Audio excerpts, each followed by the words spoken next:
Can you hear me okay?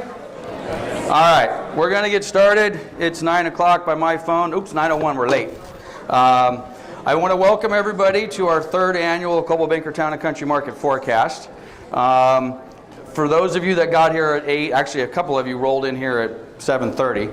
I apologize if it was confusing, the registration from 8 to 9, and we started at 9. But you hopefully, we'll see what happens with this room. We had 580 people confirmed for the event. The room only holds 400. So the fact that we had a little bit of loss is probably a good thing. Although I'm a little disappointed if within the next half hour this room isn't standing room only, I'm going to have a coronary. But anyway, that's what happens when you do it for free, right? Right? All right. So if I hear one comment about we run out of coffee or donuts, you better not say it within my earshot because it's a free event, all right? And I think they've got coffee down the hallway for a couple bucks.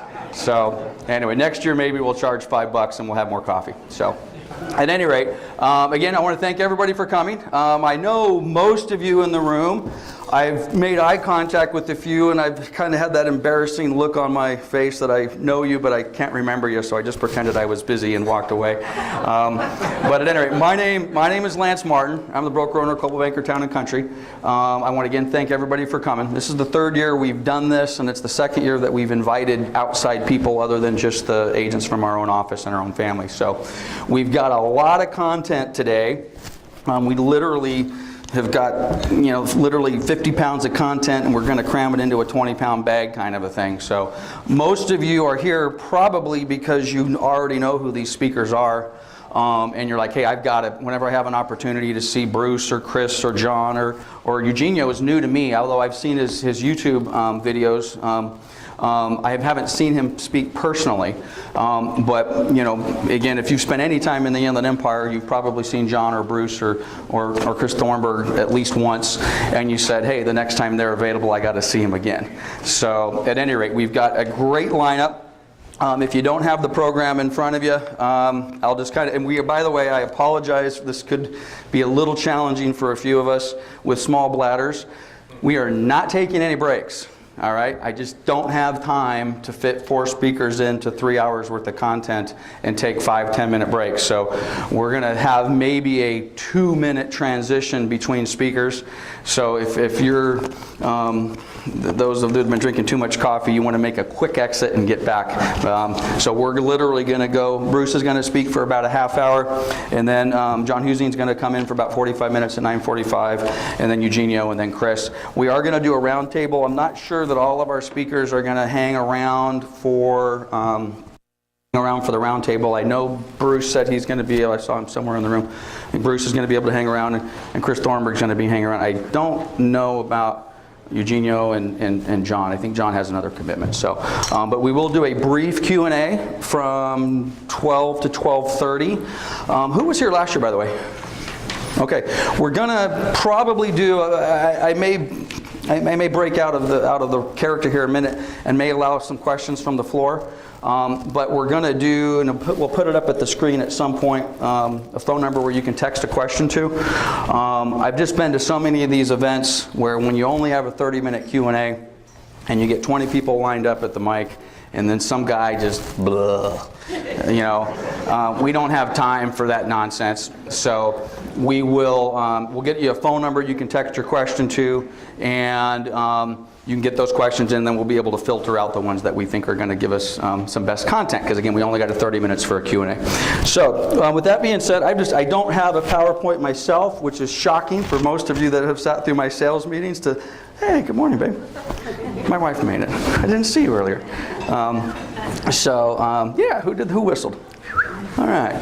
So at any rate, I don't have my own PowerPoint because I figured if those of you that have sat through enough meetings with me, you know I'm the PowerPoint junkie and the data junkie and the chart junkie.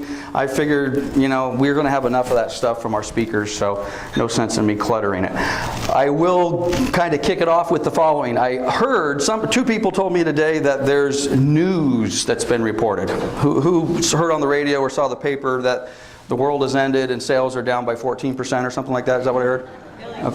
What's that? LA Times. LA Times, okay.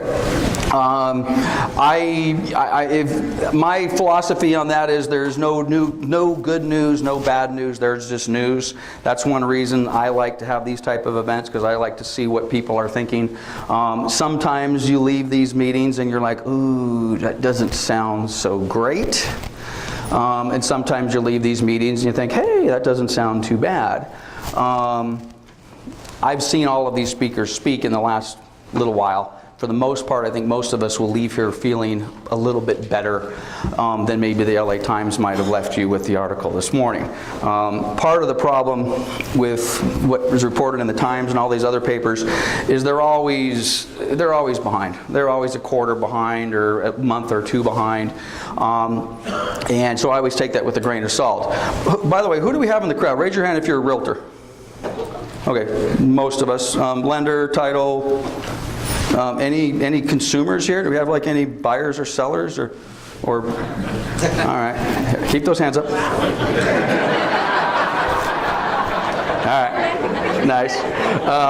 Because we invited a lot of people. So at any rate, I will tell you my experience and my interpretation of the data over the last 6 or 7 months is starting in September of 2013, we started to slow down a little bit.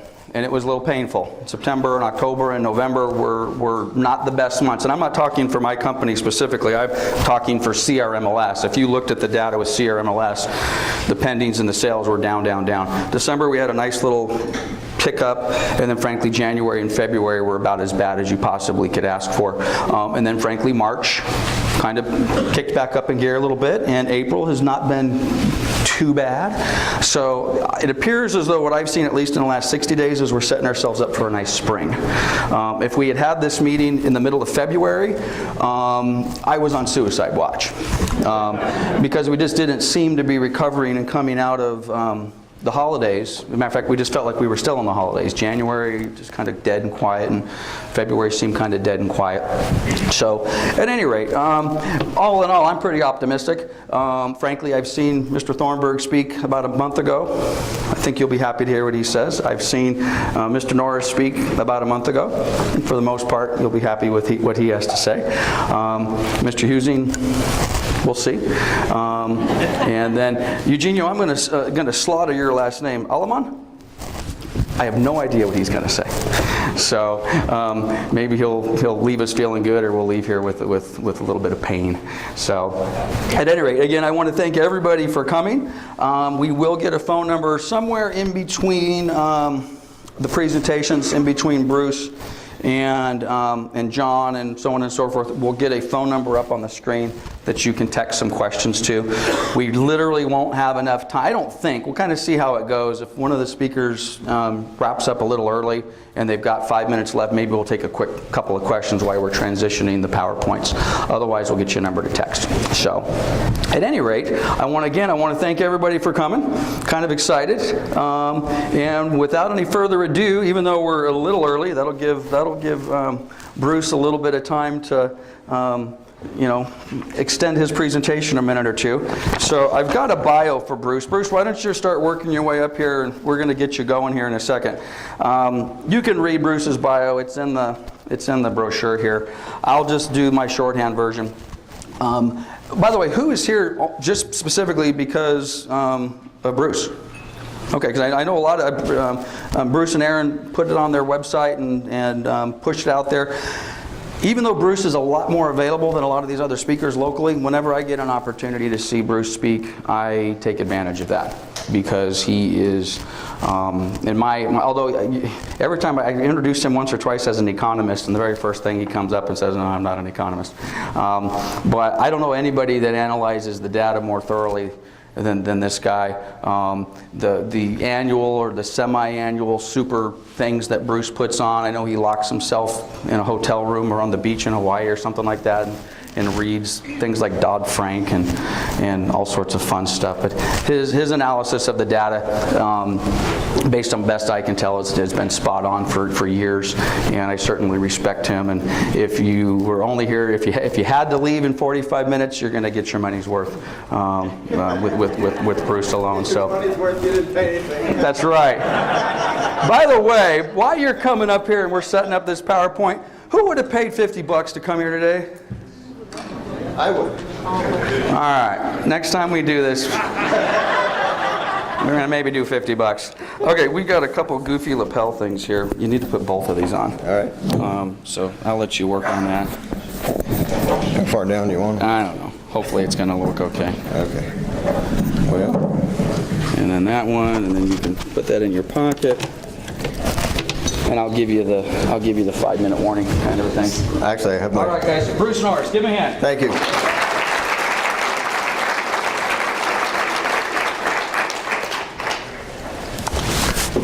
I guess I need to ask, how many of you are hearing me speak for the first time? Wow, quite a few. Okay. I would pay $50 to hear some of the speakers here, by the way. It's been my privilege to interview John Husing and Christopher Thornburg on a radio show. And I love having that radio show because it makes me work very hard. When you interview people smarter than yourself, you have to ask 25 minutes of intelligent stuff. You really do work hard. Those are two people, and I don't know the other speaker, but I would show up to hear either one of them any day because they're very smart and they don't have an agenda. And that's important to me, you know. They're straight shooters and they have a lot of knowledge. So I'm constantly learning. I was in Washington, D.C. yesterday for a meeting. We were on a panel about financing and things and policies that are going to be implemented and so forth.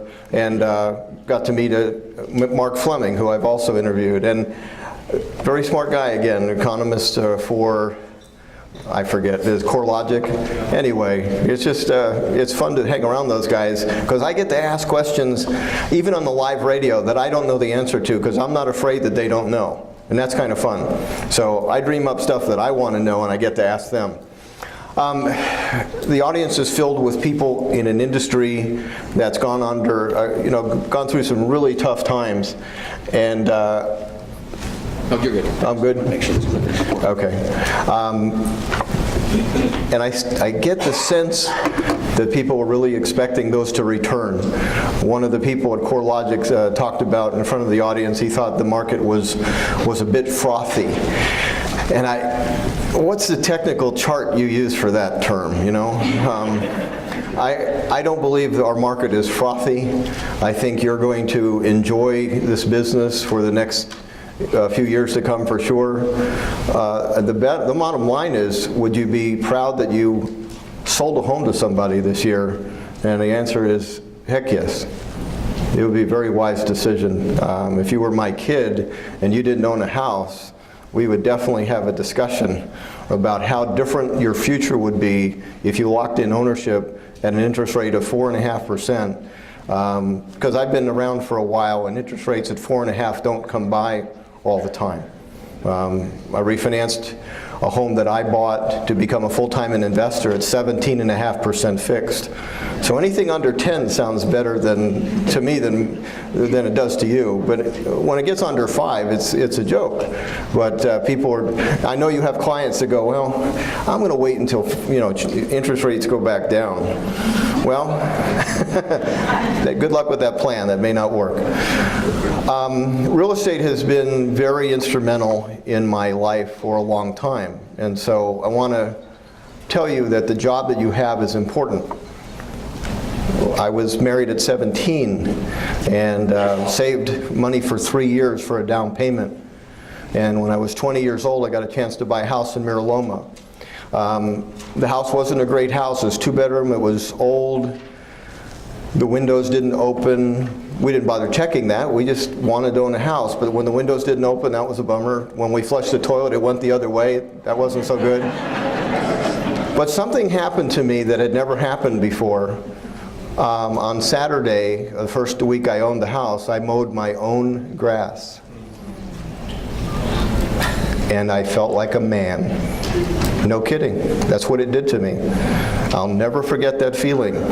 In 2006, we wrote a report called The California Crash, why prices could go down by half in California, foreclosures go up thousands of percent.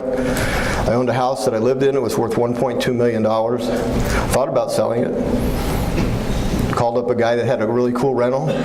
I said, not your typical renter, I'll pay a year in advance. He said, wow, sounds great. He said, let me ask you a question, do you have any pets? And in that question, I realized why I wasn't a homeowner. I never wanted to have anybody ever earn the right to ask me that question. I wanted to be independently capable of deciding if I wanted to paint a room pink or I want to have a dog, and I didn't want to ask anybody anything. That's why you sell houses, because it's still the American dream. Hopefully some of the news that comes out that sales are down and all of that will jar the people that make decisions that say, you know what, we better make homeownership a priority. Yesterday, the meeting that I was at had a lot to do with financing for investors, and I think that's long overdue, but I don't think it ever should be a priority that's ahead of occupant owners, because that's how people create their fortunes, and so that's important. Okay, I know you guys didn't necessarily come here to that. You want to see charts. Okay, you guys know what we do. We buy and sell houses, so we get involved in between 70 and 100 houses as a buy-sell company. Then we loan on somewhere between 300 or 400 a year for other investors. So between 400 and 500 times a year, we see a deal that's got a source that changes. You know, 3 years ago it was REO, then it was short sale, now it's bought directly from private parties. We see how long the loans take to pay off. So, and we're in the market ourselves, and so we know the pain of trying to sell a home in December, and we know that it's picking up. So because we're so involved in it on a daily basis, we have the finger on the pulse of what's going on in our market. Our basic business model, we take that house and we turn it into that house. There's a lot of places that are afraid if investors own too many houses, then you're going to have a big problem. It depends on the investor and depends on how they take care of the properties. But we fix our rentals just as we fixed our flips. Where we are in the marketplace, you know, we've had we took a horrendous hit in price. We've marched our way back up to somewhere around 430. And so all of that has been very beneficial. I don't think we're done. So the bit frothy, I questioned the economist that said it was a bit frothy. I said, well, what does that mean? And what that means is we're over the mean. Okay, well, every time California has a price run, it's not only a little over the mean, it's way over the mean. Does that mean that the mean means that someday you'll return to the mean? But it ain't going to be this year, and it's probably not going to be next year. And so when you're thinking about buying and selling a property, or is it a good idea to have an investment and you're in a year like 2014, I don't see any chart that makes me afraid. None. And so I'm happy that I'm in this business. One thing that price increases did was take down the percentage of underwater owners. And that's been a very encouraging thing. If you have made your payment since 2007 or 8, and you're in 2014, and you're now approaching break even, there's two things that are not going to happen. You are not going to stop making your payment because you hung in there all this time. And I don't think you're going to sell your property the second your head's above water. That doesn't make any sense to me. There was a thought that, okay, all these people that are underwater for so long, they're going to sell their properties and become what, a renter? If any group has kind of put their foot down and said, no, home ownership is important to us, it was the group that made payments while they were upside down, sometimes by 50%. So I don't think this chart is doing anything but improving the prospects. It's also taking away the concept of bubble inventory. So if you're still waiting for bubble inventory to show up, it ain't. It's not how they solved it this time. Inventory is at a reasonable level, and inventory in months supply gets affected by volume of sales, and volume of sales are down. So when you look at this chart of volume of sales and it's down by whatever it is, 20% or so year over year, That's where a lot of your month's supply is. It's very reasonable month's supply. So I'm not afraid of the chart here. What's interesting, and I did get a question on this panel. Somebody asked the affordability question.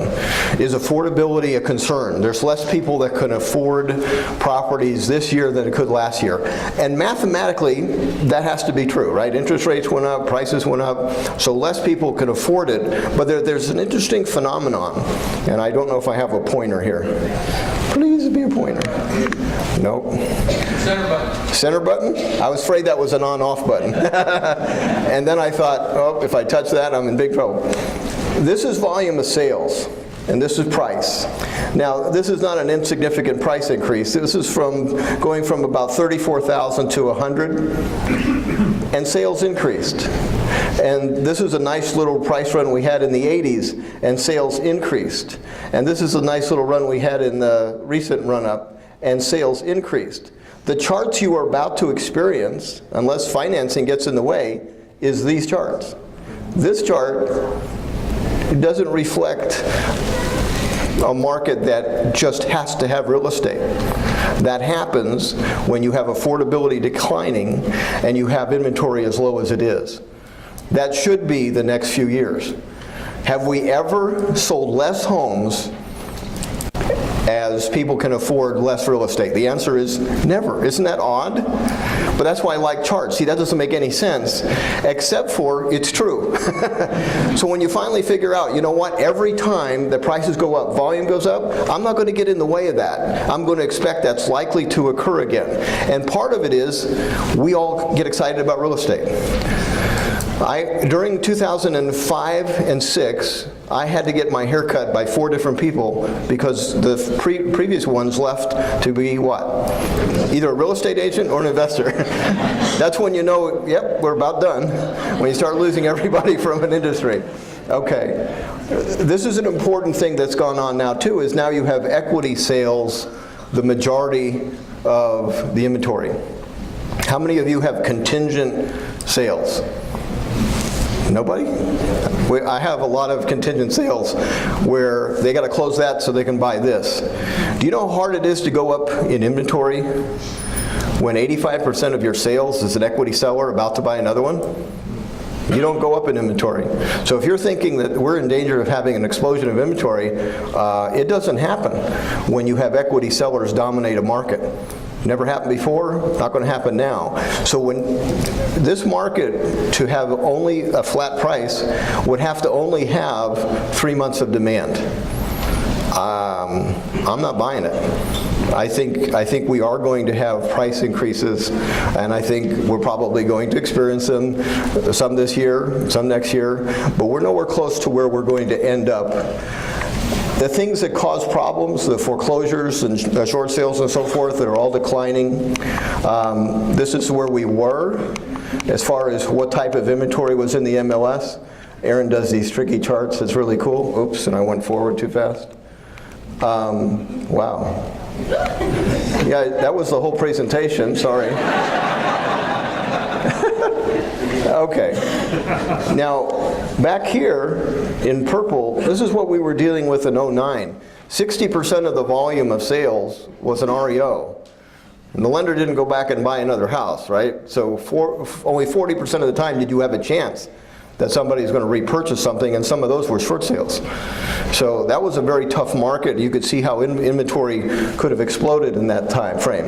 What's interesting is that when you have affordability go down and prices go up, you would think, well, those investors, they're smart. They're not going to buy more of that stuff. No, that's not true either. In gold, that's what happens to the volume of investor purchases. So you can't tell me in 2005 any of that stuff cash flowed. This is what happens to the psyche of an investor. They rationalize, well, I don't need cash flow because prices are accelerating so fast it makes up for it. So can I have 10 instead of 1?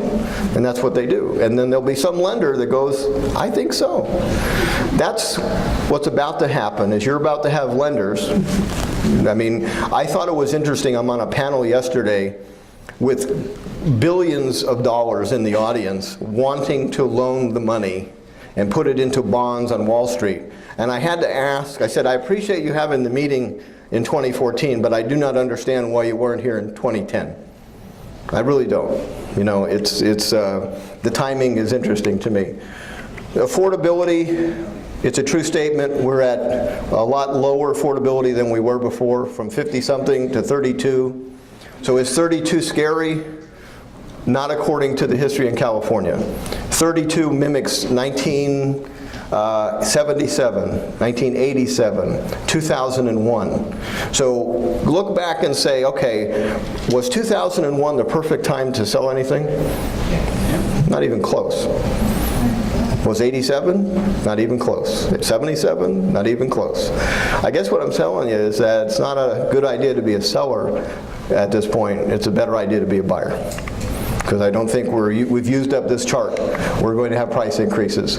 If you have interest rate hikes, this is what happens to your affordability. Let's say you're at 32 right now at 4.5, and you go all the way to 6.5, you only get to 25% affordability. Is 25% affordability scary according to our history? It is not. Anybody think we're going to have a 6.5% mortgage rate this year? No. Will we have it someday? Yeah. Yes. And that someday will be real important. You know, there'll be a time where I stand up here again, and it'll be when you're at the peak of happiness too, by the way. We'll all be hugging each other, we've all made money, and I'm going to tell you, guys, it's over, run for the hills, and you're going to go, I hate that guy. Every 6 years he comes up with one of these things. Okay. This is the part, and I'm sure we'll have some discussion about this today from other people. And you know, I've raced through this because I thought we were short on time, and maybe it's good. Construction for Riverside and San Bernardino County is a big deal for our employment, and we have not caught up yet. And so we had, I'm sure, good sales. If you were a builder, you probably could sell almost anything that you could build last year. But the next chart is the one that's still interesting to me, and that's the subdivision creation. So this is subdivisions in Brown in Riverside County that went from 300 to almost 400. And ever since then, they've been bouncing around an average of 20. And now for 2013, after a year of good sales, the estimate was wrong. This is 42 now. So this is the thing that's interesting about charts. So you could say, well, subdivision creation has doubled in Riverside from 2012 to 2013. That's an accurate statement. But if you're at 40 and you were here, it's still down 90% from the peak. Now, what that means is there's going to be a hole at some point where the builders would like to be able to build on something, but they're not going to have gone through the process that create a building lot. You're going to have a lot of demand land on the only inventory that's available called an existing house. And that happens every time. And one of the charts that we follow is that an existing priced home surpasses a new house per square foot. Did you know that? I know that because because I invest in this stuff. You guys, one of the biggest favors you could do for yourself is buy another house. There was one big discussion yesterday was the financing or the new home market or the existing home market sales are down because too much college debt. And I thought, okay, well, you know what the easiest way to solve college debt is? 70 grand college debt. Make a nothing down loan program for people to get into houses. And let them own a California house for 2 years. And get an equity line and pay off their credit and pay off their college. Isn't that exactly what would happen? I just think we're making a big deal out of nothing. And I don't understand why there's not a nothing down loan program either. So we did talk about that. I think Wall Street's money hungry. They're dealing right now with, they think of their new toy. They're going to loan hundreds of millions of dollars to investors when they could loan hundreds of billions of dollars to owner occupants and create bonds that would be perfectly safe, the loans would be paid, and we would get the monkey off the back of the government. If they don't want to participate in that, that's fine. But as long as you have a good qualifying process, by the way, which would be what? Mimicking the VA? One of the misunderstandings is the safety that a down payment creates in the loan performance. So the thought is, well, if you put 20% down, that loan is going to perform exceptionally well compared to others. Well, the only one that proves that not to be true is loaning a veteran with nothing down. Over a 50-year chart, you cannot tell the difference between a 20% down Fannie Mae and a 0% VA because they have a qualifying process. You could have a nothing down loan program, be very successful, and get home ownership trajectory going the other way, which is, it's not just for home sales. Give me 10 years out and tell me what are the finances, what are the net worth of who's living in a house that they own versus the one that's renting. How many of you guys own rental houses? Would any of you give me a 30-year fixed rental rate? Would you do that for me? Why don't we want to do that? We don't want to do that because we want to raise rates. We want to check the market and say, well, I think get another $100. And we're going to do that every year that we can, faithfully. And the payment for somebody renting 10 years from now will be very different than the fixed PITI payment of somebody that had owned. It also goes and pays off eventually. So now you're sitting next to, let's say you got a 15-year loan. 15 years later, this part of the budget has 0 attached to a PI payment and no rent. That's a very different lifestyle that's possible because somebody got to own a home. So this isn't just for, gosh, realtors aren't selling enough homes, let's make a nothing down loan program. No, let's make a nothing down loan program so a lot of young people who have college debt can get ownership of a house, pay off their debt instead of walking away. Now that's the newest thing, right? A few years ago it was, if you're upside down, you know, you can get out of your debt. Well, now they're doing the same thing with college loans. It's not a good idea, and it's not sending the right message. When you teach people how to get out of debt that they owe, you're doing them a disservice, to be honest with you. Okay. FHA loans came into big volume in 2009 and 10 and 11. That's been declining. And part of that has certainly been the FICO score difference on who they'll loan to. In 2008, this is kind of an amazing statistic. In 2008, 23% of FHA loans were lent to people with a FICO score between 300 and 579. I didn't know you could get up at 300 FICO score, actually. But I certainly didn't think you would make it in a chart that says we'll loan you money. So maybe that was a tad too aggressive. 580 to 639, 36%. So 60% of their business was to a FICO score of less than 639. And if you go down to the last quarter in 2012, it was 9.3%. That's too hard. The other was too easy. Somewhere in the middle is better. Carrington Homes just came out with that they will do FHA loans to a 560 FICO score. That's going to be a big help to the marketplace. So this is going to start becoming more generous. This is what happens during every cycle, is that when the prices are down in 2009 and 10, if we had had this meeting and it wasn't about REOs, no one would be in here. Because real estate was very scary, so let's don't touch it. In 2014, a good crowd. 2015, standing room only. That's just the nature of what we do. And lenders who used to make their living on refis are going to have to figure out how to create aggressive purchase programs. So somewhere around you're going to be driving around and you're going to hear the verbiage on an ad, nothing down. Now we think that, oh, that'd be so aggressive. Do you remember the loan program that they had in about 2000, 2001, driving around? It was 125% loan-to-value loan. Now I did think that was nuts. And were they rewarded with foreclosures? No, because of the timing that they did it. They were rewarded with a gigantic coup of capturing a huge amount of the market where their competitors now had to go, holy mackerel, what are we going to do? So what do? They create another program that goes, well, this is better than that one. That's about to start. It's going to have to be away from Dodd-Frank rules, and it's going to be connected to the room I was in yesterday. Hundreds of billions of dollars looking for yield and a way to create an investment that they can sell on Wall Street. That's coming. And these guys, I want them to have investor financing because that's important to the group that I hang with. But they're going to find out that that volume pales in comparison to the occupant owners they could lend to if they would create the programs necessary for that.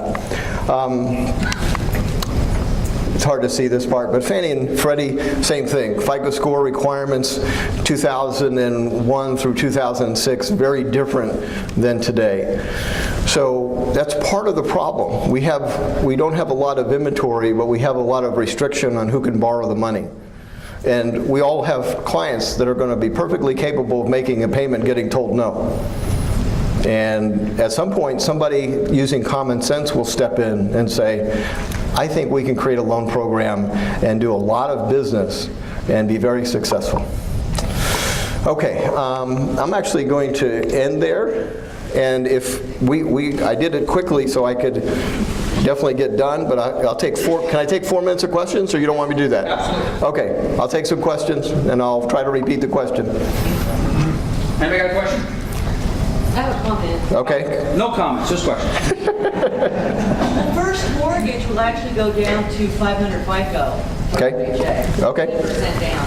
And we do have 0.5% down purchases for non-first-time homebuyers. So Carrington, Carrington and First Mortgage are both, I think, the first. Right, they're kind of breaking the ice for aggressive programs. Okay. And that's what happens when you have somebody do that, then you have other people go, wow, we're not going to get much business if we don't do that. Okay, there's in the back. Let me grab a mic. Put your hand up if you're next in line. There's rumors, it says that California home prices are overpriced and the salaries are not going up. And California is kind of looking for a spot that's going to level off. Is this a trend just for California, or do you see that as being true? I don't see it as being true at all. I would love to debate the person that said that is it true about the wages? Yes. Okay. But what's interesting, there's a chart called affordability that basically says where you are on the ability to get a yes answer from a lender. As far as your debt ratios and so forth, that's affordability. It doesn't have to do with the back end, it has to do with the front end. But anyway, historically, affordability at 32, you're nowhere close to being priced out. Nowhere close on a monthly basis. So I just really disagree. And whoever writes that, and it's very common to hear that from California Association of Realtors, Leslie Appleton Young, her and I have gone around with what affordability means. But until you hit the high teens in affordability in California, that market is going to go up until that time. Historically, it's happened every time. Bruce, can you, I don't know if you guys picked this up, because if you've seen Bruce speak over the last few years, that's a big theme of his. I don't know if you had a chart on it. Yeah, sure, I did. I've seen that chart. Affordability now is at what? 32. 32, and he just said it's got to get down to 17. 17 before we need to panic. So, well, you don't necessarily have to panic. You have to be able to make decisions before anything negative happens. All right, I won't go back to it. Bruce, on in terms of loan programs getting aggressive for owner occupants, it seems like it's not really recent now, a couple of years ago, there was a hike in the mortgage insurance rates. Yes. That made the FHA program kind of cost prohibitive, and I would think had an impact on affordability. What do you think is going to happen with that? Do you think the market will respond in the mortgage insurance area as well, or was there any talk of that in some of your recent discussions? I think we've definitely had an overreaction to things as far as mortgage insurance premiums. I think people probably, once they get equity, would refi out to a program that they don't have mortgage insurance. Just because FHA doesn't go away doesn't mean you can't get a conventional loan at 80% loan to value and do a refi. I think we've gone through the hardest part of the mortgage restriction. I think from here on out it's going to get easier, because you don't need an economy to go down. The builders' sales just were reported down. At some point, somebody's going to pay attention to that, and Was homeownership, do you think it's a priority to the country still economically? Yeah, I think so. Somebody's going to wake up and go, you know what? Maybe we need to think about how we can benefit housing, not get in its way. Or you could have another recession without its participation. If you keep on building 400,000 or 500,000 homes a year, you're going to have a problem economically. All right, we got time for 2 more. Bruce, you talk about loans for owner occupancy. Tell us about owner-investor loans as far as flips and or keeping for a period of time. Yeah, the breakthroughs in that world definitely are coming down the pike as far as the refiable existing inventory. So if you have existing loans that have rentals, you can now get financing. You can't do one house, but you can do blocks of houses, but not, starting with $500,000 and going up to hundreds of millions. You can get refied with 30-year amortization, 10-year calls. I don't know what the point structure is, but I know the interest rate's about 6. And there's a lot of money being thrown at that product. They're going to take that to the bond world so they can constantly do it over and over again. That's a pretty cool product. We're meeting with the owner of that company next, we actually had breakfast with them yesterday just to see if there's any synergy that can be produced. So that's definitely a breakthrough for our end of it.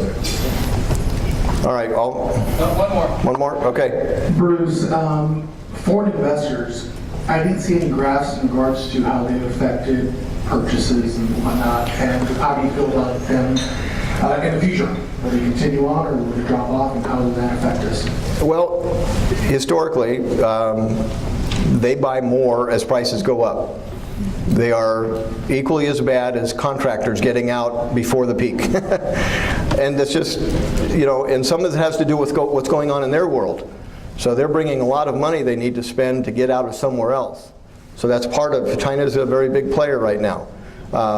Much more so, by the way, not just China, but foreign investors represent more purchases in California than do all the hedge funds put together. So they are big players. Have they been this high before? Yes. Are they higher this year than they were last year? Yes. They represent about 8% of the volume at this point. I don't see that disappearing because they get sucked up just like we do, and they'll buy it because it's going up, not because it makes sense. Okay? All right, Lance, All right. Thank you so much for having me. Thank you, Bruce.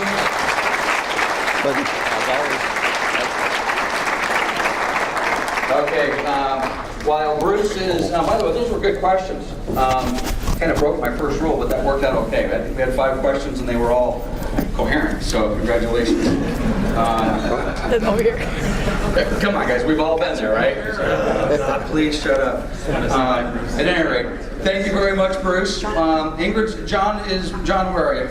Mr. Eugene? There you are. Ingrid's going to get you mic'd up here on the side of the room while I'm doing your introduction. But to tap dance a little bit, if we have a little bit, and that worked out really well with Bruce, if we have a little bit of time at the end of John Eugenie's presentation, maybe we'll try it again and we'll do 4 or 5 questions. Having said that, that's my cell number.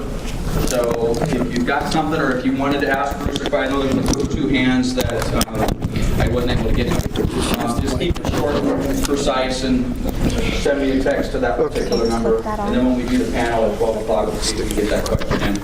So before I introduce John, by the way, that mic is hot, Ingrid, just so you know.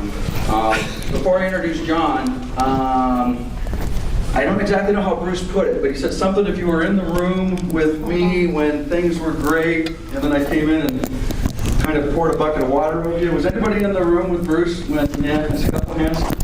I think I've been in the room with them once, and I think that was probably 2006. Maybe even late 2005. No, maybe it was 2006. I don't know. But that was an interesting room to be in. Who was selling real estate or buying real estate in 2006? Okay, clip this Okay, in. at least 2003, 4, 5, and 6 was pretty darn fun. And then if you were paying attention somewhere early in 2006, things started to get a little less, or actually got more interesting, and depending on what your business model was, they got really fun or they got This is really connected already. So, So cool. at any rate, thank you, Bruce. Always appreciate it. Okay, our next Speaking for John Commuting. Again, I'm not going to read the bio to you because it's right in front of you. Has seen John speak before?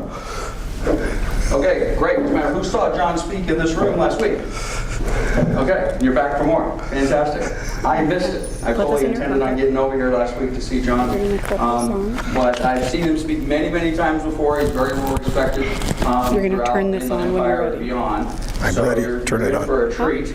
And hopefully we'll get his PowerPoint loaded up. We're going to take that phone number off the screen here in about 30 seconds and put John's PowerPoint up. So, and hopefully, Bruce, did you walk away with, oh, never mind. You didn't. I got it right here.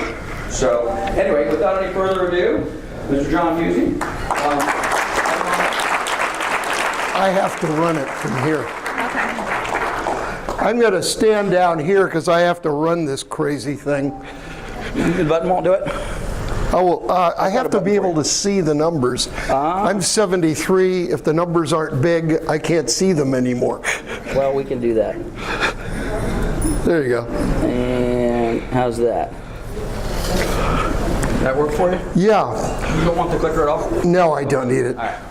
It is always fantastic to hear Bruce, and I hate to follow him because he knows your industry far better than I do. I am a generalist, so what I do is I look at the Inland Empire economy, which essentially is the sea of tidal forces that you live in. When it's growing, it's helpful to you. When it's shrinking, it's not. As I said in my speech last week, my wife and I, for 5 years, had not been invited to anybody's home because I was the most depressing person anybody knew. But you can see from the arrow on the screen that it is no longer saying depressing.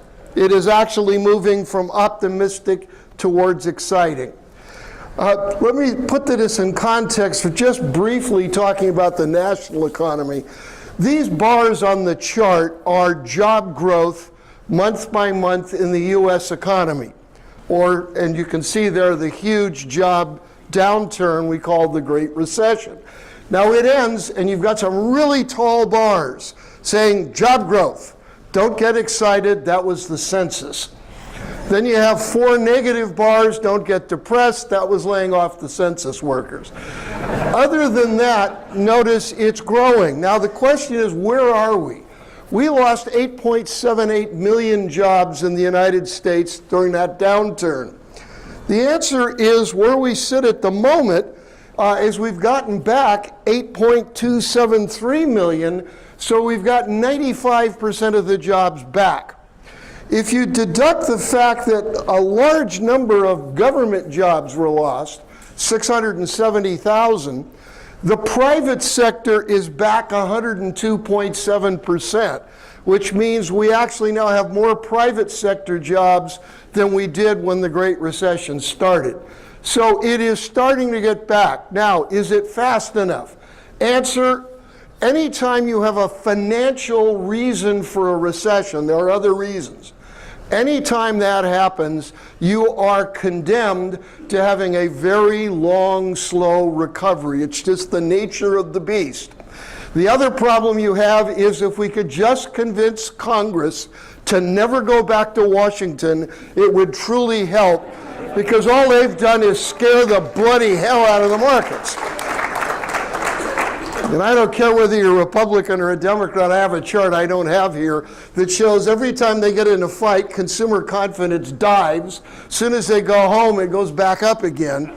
Fortunately, this year, because it's an election year, they've decided to declare peace, which means the recovery this year should be pretty good. When you look at the relationship of our state, California, to the U.S., let me put a line on here at 5% unemployment. What the unemployment rate needs to get down to is a big discussion in economists. It's 5.5, 4.5, 5.75, whatever. But there is a 5% line. Here's the U.S. unemployment rate. So you can see occasionally it's gone below the blue line, but very occasionally. The most recent time was during the housing bubble, which unfortunately was somewhat artificial. But you see those great big peaks in unemployment. Now let me put California on there. And you can see early on it tracked the U.S. very closely.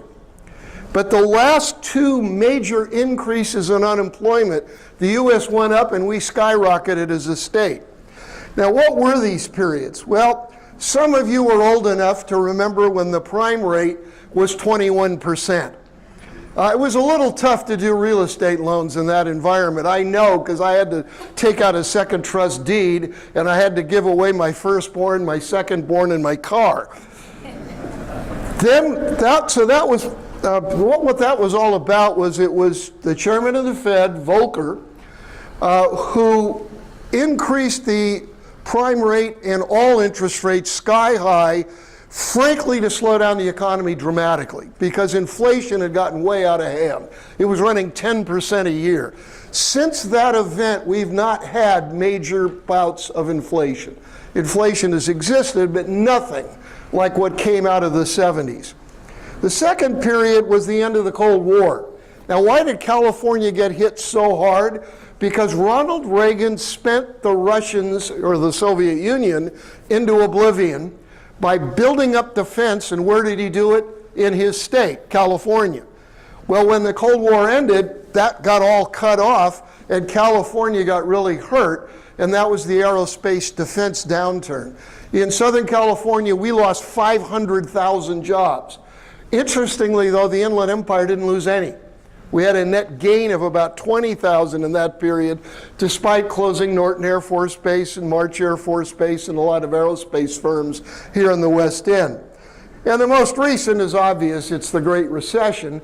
And it hit those places where real estate was a really big deal during the uptick.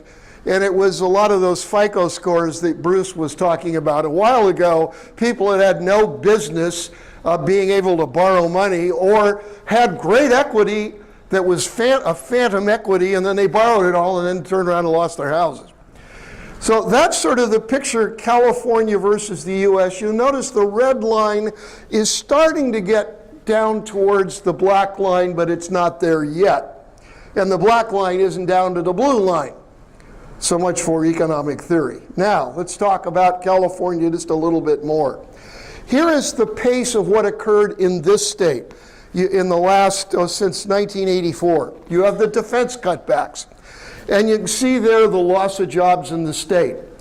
Then you have the dot-com meltdown. The first really hit Southern California. The second really hit Northern California. And then you've got the Great Recession. Now, if we look at the Great Recession, how many jobs did California lose? In round figures, 1 million. How many have we gotten back in the 3 years of growth since the end? 965,700.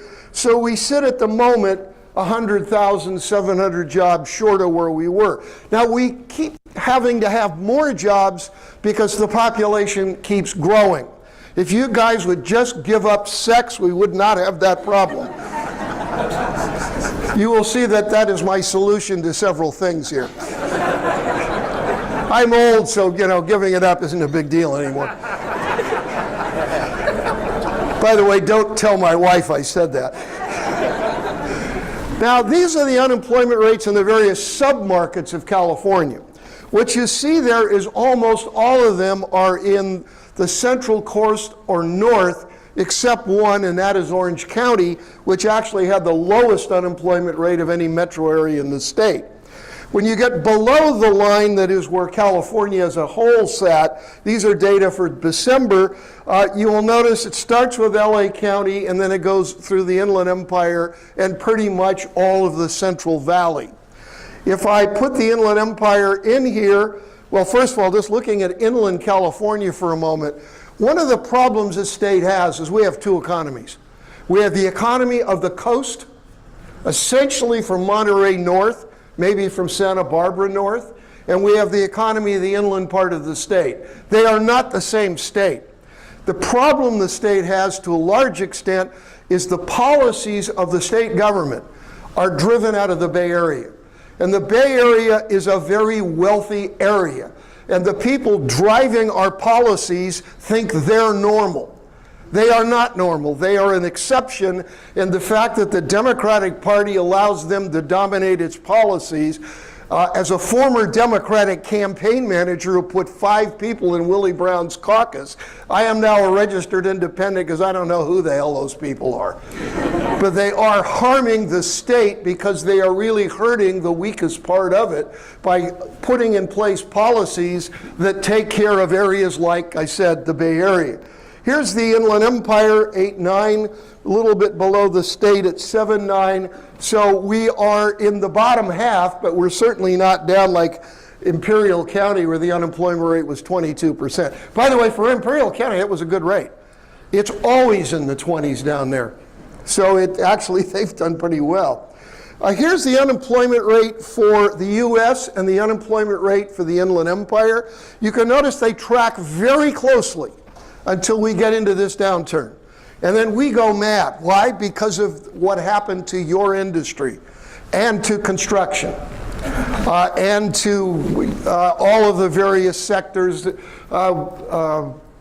escrow, title, insurance, finance, all the rest got clobbered.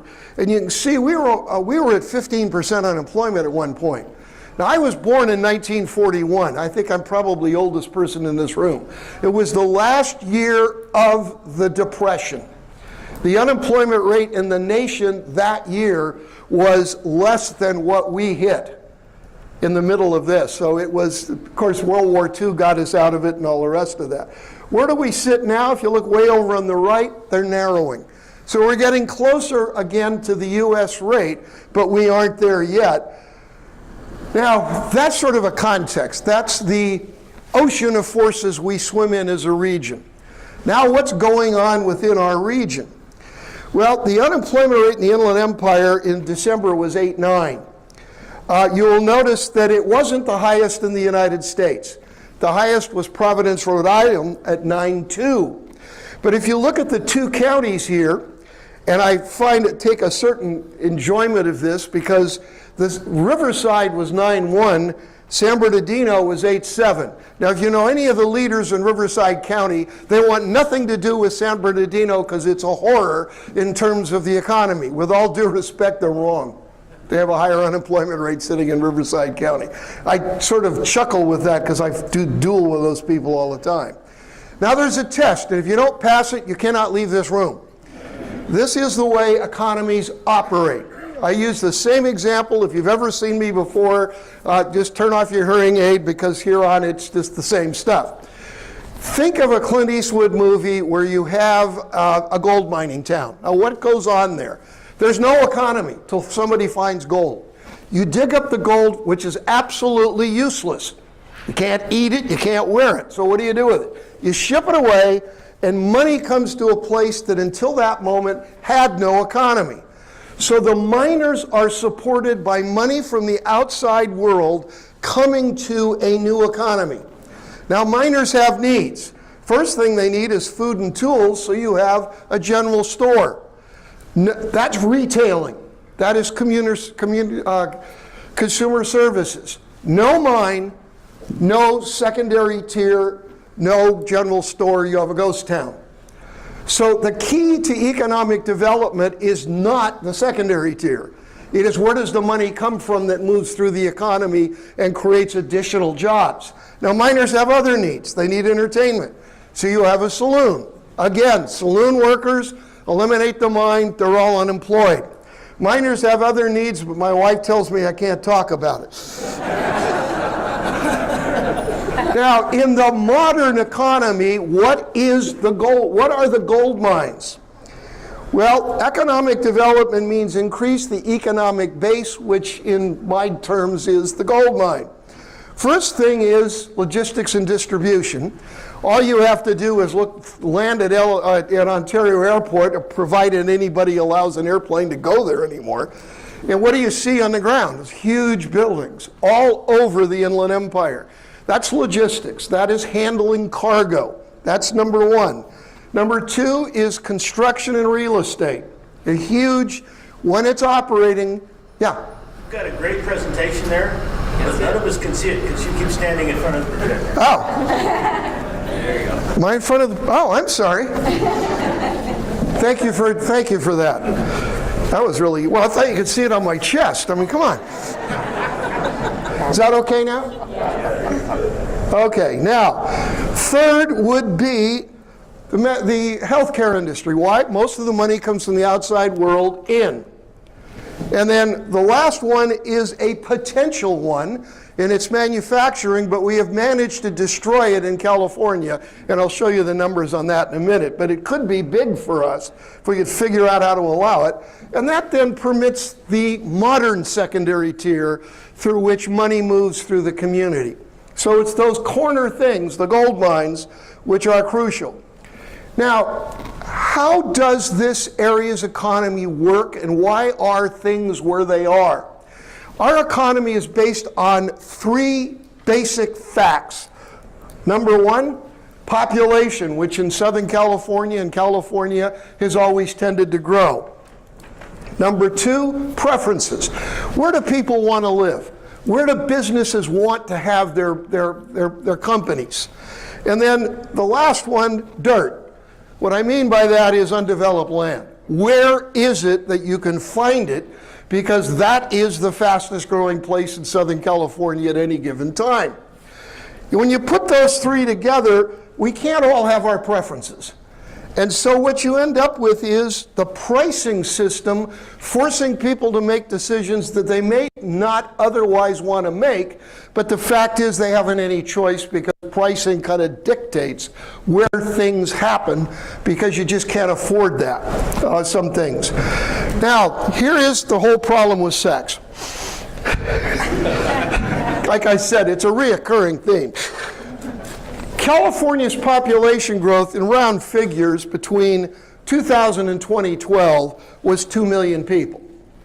Births over deaths was more than that, 2.2 million. What's the difference? Net, not immigration, but emigration. We lost more people than we gained in terms of the immigration moving in and out of California. So the whole growth was the responsibility of births over deaths.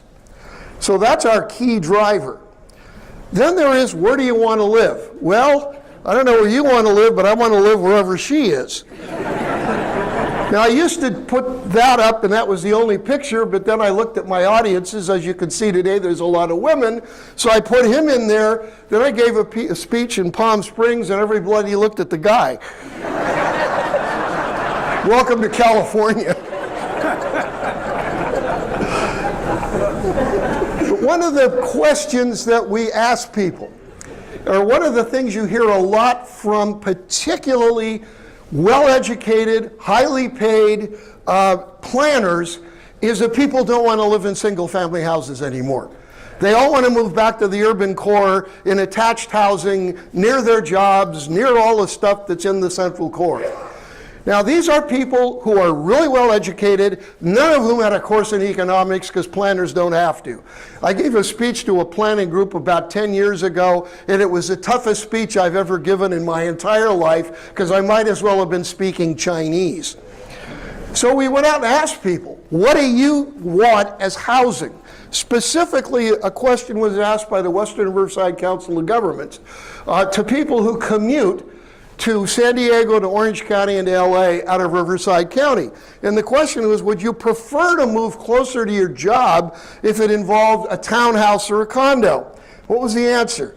87.5% said no. Excuse me, planners, you ought to talk to somebody sometime.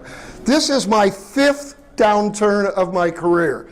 This year is 50 years for me. My wife reminded me that's a half century of studying this economy. I thought 50 sounded better. So we went out and asked renters, same question. What did they say? 72.3% said no. They want single family detached homes, and the fact that they have to commute is an irritation. Well, that is sort of flies right in the face of everything you hear coming out of the planning community and all of the people that are going to reorganize our lives. They say this in every downturn. I remember hearing it in Claremont in 1962 when I first got here. They were saying nobody would move out to Claremont to live in single-family detached housing because the commute was too far. We live in the Inland Empire, you know what the result of that is. Now, an important piece of this, forget that last thing, it shouldn't have been there. Our area grows up in 3 stages. Stage 1, rapid population growth. And we go through periods of this. We're probably about to go into another one, I would suspect, fairly soon now. Now, what's that all about? Well, what it's about is population has to go where you can build the residences that people are going to live in. Now, you're out of land almost completely in LA County until you get up to the high desert. You're out of land almost entirely in Orange County. San Diego has sort of zoned itself out of land, so you're left here. And so these are the forecasts from SCAG that they're currently operating under. And notice the number for the Inland Empire. The anticipated growth, 2008 through 2035, 2.1 million. That number will come down, but it's still up in that order of magnitude. Now look at the next, 1.689 million. Who is that? San Diego plus Orange plus Ventura plus Imperial will add almost 500,000 people more than our 2 counties out here. Then you look over at LA County, we add almost 600,000 more than that. So this is the center of the universe in terms of where people are going to have to go, because this is where you can go. It's not like there's a lot of choice. This goes on in 3 stages. First of all, people are forced to move inland, even if they don't want to, simply because housing is less expensive and they're priced out of markets. I just went through spinal surgery. At the end of it, I'm sitting talking to my nurse. I said, "Where do you live?" She says, "Well, I live in Eastvale." I said, "Why?" She said, "Well, my husband and I are from Orange County." I said, "Okay." She said, "I got my nursing job. We had 2 incomes. He works in manufacturing as an executive. We decided to buy a house. We went out looking in Orange County, and all we could get was an aging tract home that we'd have to spend a couple of $100,000 to even make livable." So they ended up with a brand new home in Eastvale. And that, in fact, is the way the pricing system alters behavior. So that's the first step, even for the high-end house.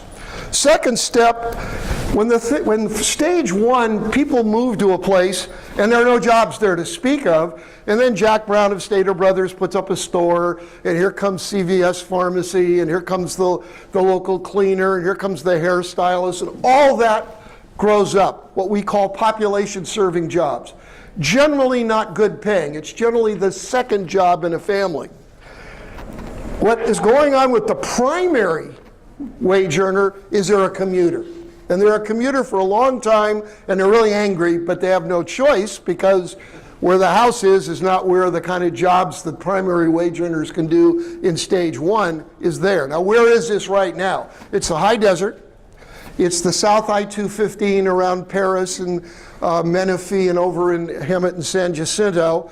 And it's also on the 10 freeway, Beaumont. It'll get to Banning in this next cycle. It stopped in Beaumont. By the way, you can almost measure it in inches. It stopped in Beaumont. Now it's going to move on to Banning.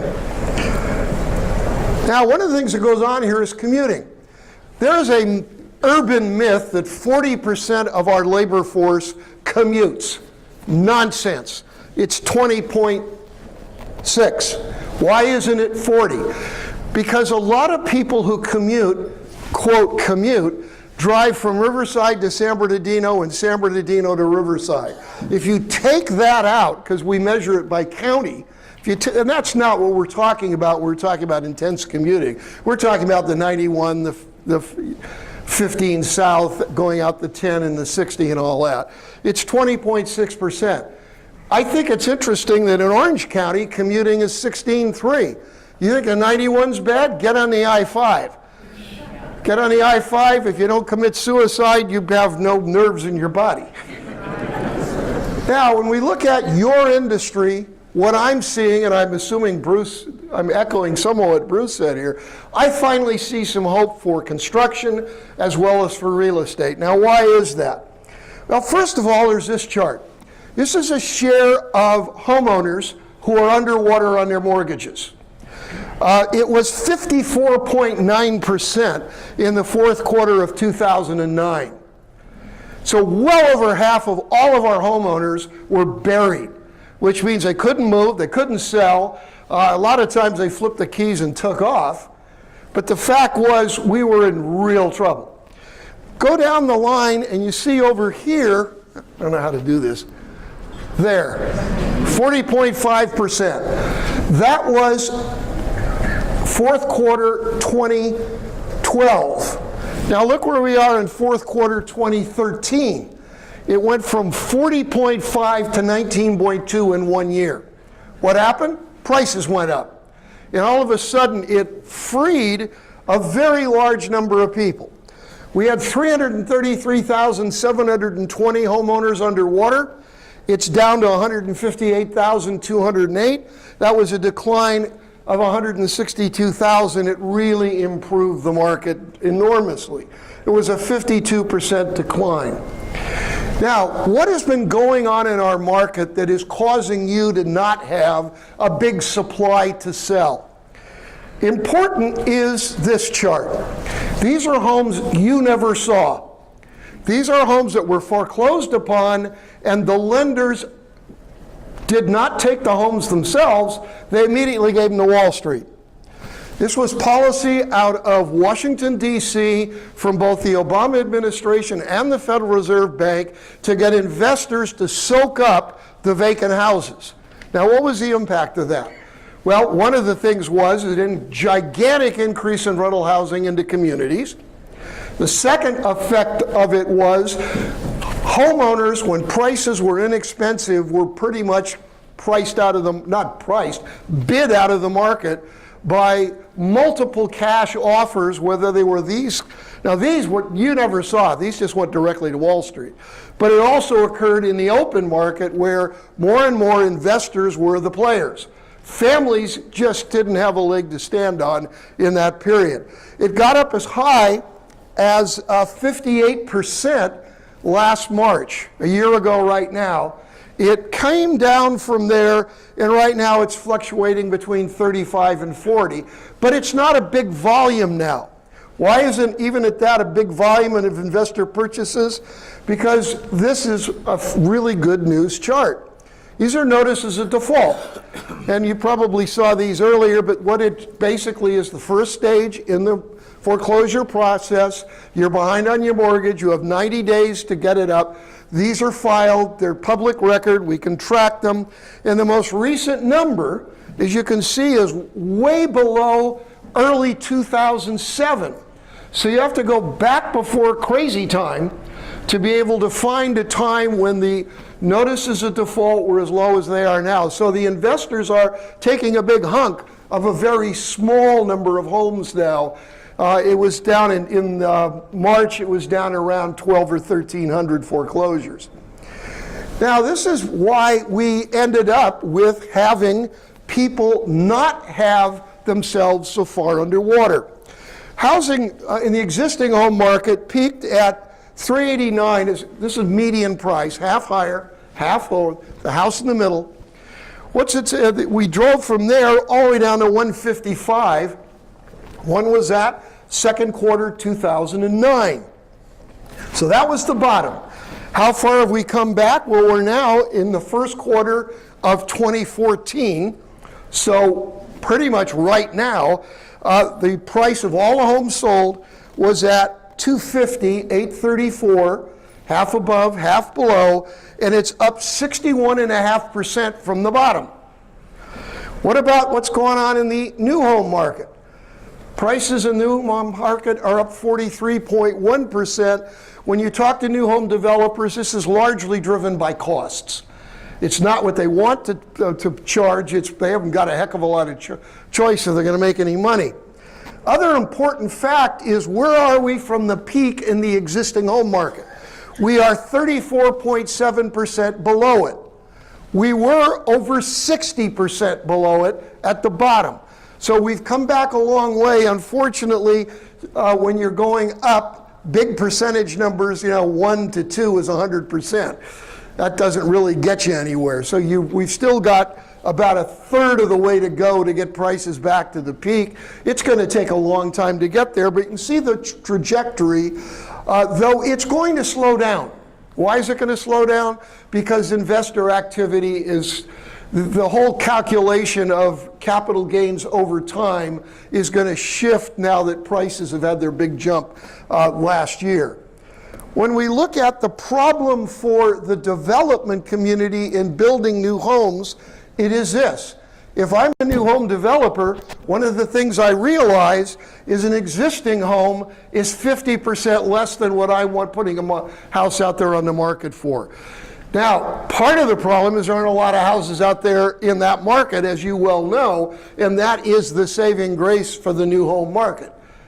But it is still an issue that's causing it to not grow very much. What has driven this market, as I said before, is price. People, to a large extent, have had no choice but to migrate here. Now, you see on the left, San Bernardino County's middle-priced house, first quarter 2014, $230,000. Riverside, $290,000. Riverside's middle price is $60,000 higher. But then you've got LA, San Diego, and Orange. $452,000, $466,000, and $645,000. Huge number differentials. If you look at these yellow bars, it's what a person saves if they leave the coastal counties and come inland, or they leave Riverside and move to San Bernardino, for that matter. You save 60 grand compared to Riverside. It's 222 to LA, take off 60, and you end up with, I think if my math is correct, 162,000 cheaper to go to Riverside. If you get out to Orange County, you only save 415,000. If you move to San Bernardino, take off 60, and you're still in the high 300s you save. This is my nurse. This is why she came. She had no choice. And remember, half above. You should see, by the way, the new home price in the first quarter in Orange County was 700 and something. Basically, you've priced human beings that, other than those living in places like Newport, out of the market.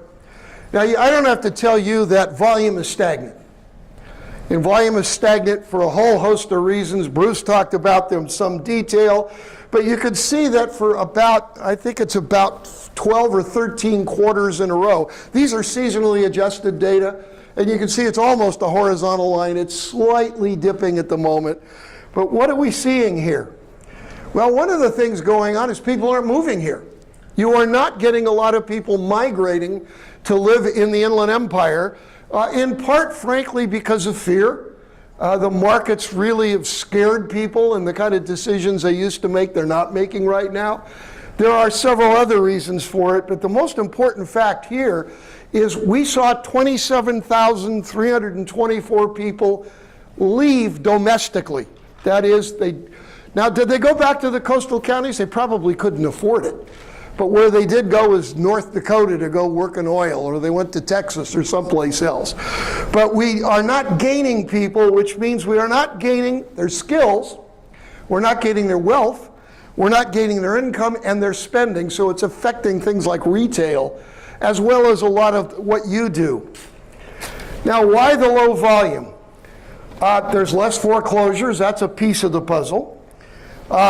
Buyers want or need higher prices, and that some of them are withdrawing from the market if they don't think they can get it. You do have the continued acquisition by Wall Street of a very large share of what foreclosures there are. Bruce did a beautiful job of talking about FICO scores. 300, I agree with him. I didn't even know you could get that low. I think it's my son. The higher FICO scores, though, that's going to start to come down. Then FHA is not doing us any favors. If you looked at the middle-priced new home, half above, half below, is now above $350,000, which means they basically priced more than half the new home market out of being able to do FHA. Now, I was back talking to Congress a week ago, and one of the things I said is, this is insane. for the federal government to not recognize there are different markets in the country, and it may be fine in North Dakota, it is not fine where unemployment rates are very high, and we need to get real estate going again. It is beyond stupid, it's almost criminal. Congressman Miller has a bill in to unwind that, and I said to my Democratic friends, I had both Democrats and Republican in the room, they had to check their swords to come in. And I basically said, excuse me, we need that if you care about workers. The hell with the businesses. If you care about workers, you can't do policies like that. Not at this moment. And then there's the fear factor. People have been afraid economically for quite a while now, and it's going to last. I am the child of Depression parents. It influenced them their whole life. You've got people who are going to be influenced throughout their life because of what we just went through and haven't completely got out of. In the permitting business, there is some hope. For the two counties together, in 2013, we had 6,473 new home permits. It's up quite a bit from the low, but look across that graph, and what are you seeing? It's nowhere near even the lows back in the last decade. So the sector is not picking up. It started up, but it's not a lot. This is what happened last year in job growth in construction. What do you see? 6,733. What's the good news? It's positive. I got so sick of this bar going the other way that it's finally good to see it positive. The other bar is mining, but that's a very minor piece of the business. I'm forecasting this year that it's going to go up 8,100. I'm talking to the development community, and they're starting to move finally on moving ahead. Assessed valuation, which to government people is crucial, with the increase in prices. I do the forecast for San Bernardino County, and I'm forecasting this year it's going to go up 6.1. Why? Because there was a big increase in housing values. All I had to do was look at my own tax bill. This cuts two ways. I love the fact that the value of my house went up. I don't like the fact I have to pay for it. Now, you'll notice that the last bar is almost equal to the tall bar. So we're almost all the way back. But if I'm in the government, I have another problem. 6.3% inflation, which means the dollars don't buy as much. So I've got to go 6.3% higher than the peak to get the same purchasing power. So it's not all the way back yet.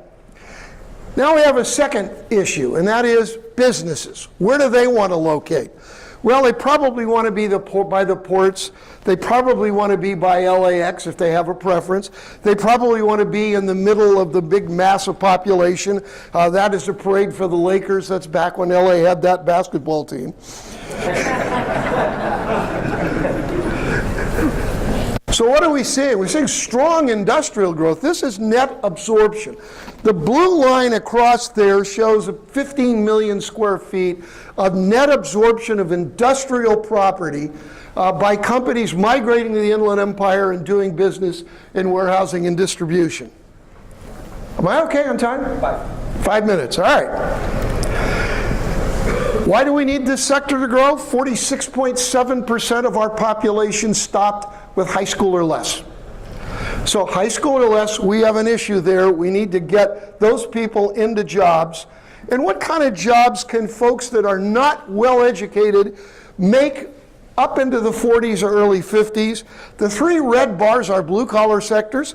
The blue bar is you, the middle income in finance, insurance, and real estate. Those are good sectors to be in. We're down to 4% in terms of industrial vacancy rate. It's almost fallen off the chart. Industrial construction in Southern California, 80% of it, 81% of it is out here. Our blue collar workers will work for a little less. People making under $70,000 generally, but it's only a little bit less. Used to be a lot. What's the change? The change is the fact that we've created such a huge blue collar network of jobs in our particular area. Then there's the logistics sector. This is driven by the ports of LA and Long Beach. 40% of all imports, 28% of all exports to the US go out through LA and Long Beach Harbors. So you see 7.4 million coming in loaded, 3.6 million going out, 15 million total, all-time high ever, two-way trade. The imports are off just a little bit. Then you have the other thing going on, and I have a question. Who in this room did not buy something on the internet for Christmas this year? Raise your hand. Your citizenship is being revoked. Because this is huge. Now, how huge is it? This is the percentage growth in e-commerce. And what it's showing you, it's growing on a compound rate of 15 to 20% a year, year after year after year, except for the recession. So what's happening is retailers are saying, big stores, forget it. They've followed around young kids, and what are they doing? Taking pictures of what they want to buy, getting on the internet and finding out where they can get it cheaper. So they're opening huge facilities in the Inland Empire to serve Southern California. And they're going to downsize their retail stores. And it's not just Amazon, it's everybody. Macy's, for instance, is building several million square foot facilities.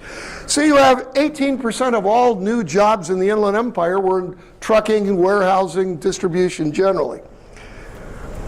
What am I forecasting here? That it'll increase 8,000 this year.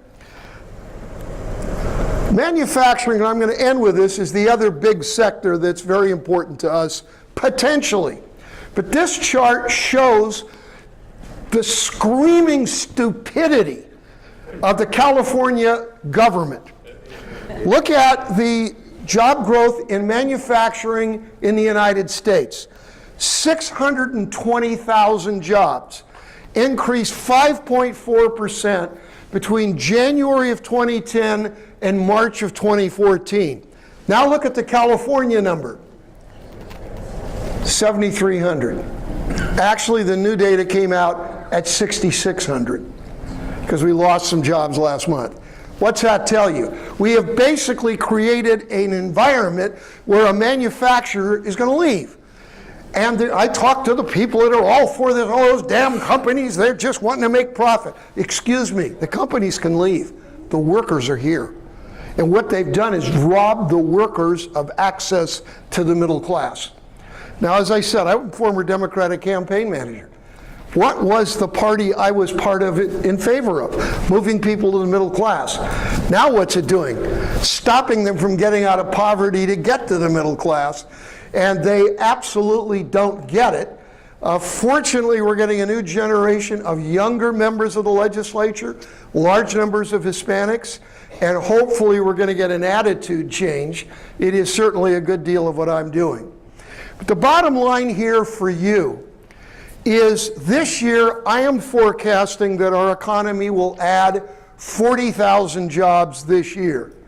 Now last year, how did we do? Well, all year long, the Employment Development Department, if you look at their 12-month data, they said one thing: we're adding 14,200 jobs. So what did the final number come in when they were forced to revise by the federal government, which really controls their funding on data? It went from 14,200 to 46,833. The data we had was utter garbage.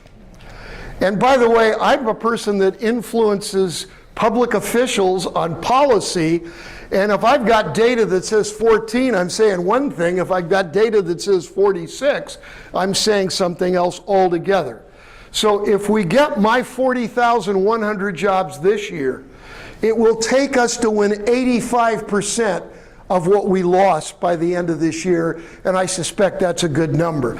This will influence you because your clientele is going to start to feel better, because growth of 46,000 last year, 40,000 this year, that's close to normal. We're not all the way out of the hole, but we're getting close to it, and construction and real estate are beginning again to be part of it, which is incredibly important. I thank you very much for the opportunity to be here.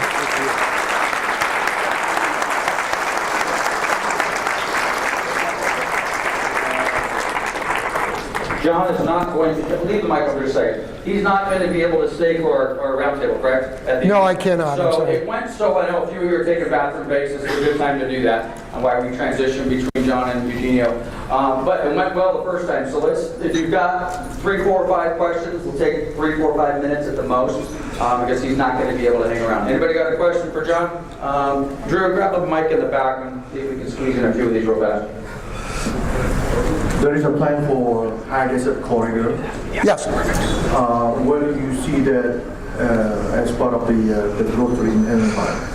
The High Desert Corridor, which would connect from roughly Victorville, sorry. No, you're I don't need it. From Victorville across to, sorry? To Palmdale, Lancaster.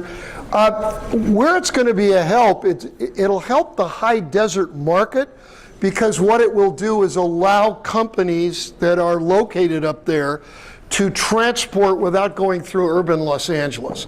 They can already do it a bit, but it will increase the ability to do that in the high desert. The high desert economy is one of our biggest issues right now, because there's been such an injection of rentals that the market is beginning to come unwound. And I would suggest to you that rentals are an issue, and if you don't believe me, go look at the history of San Bernardino.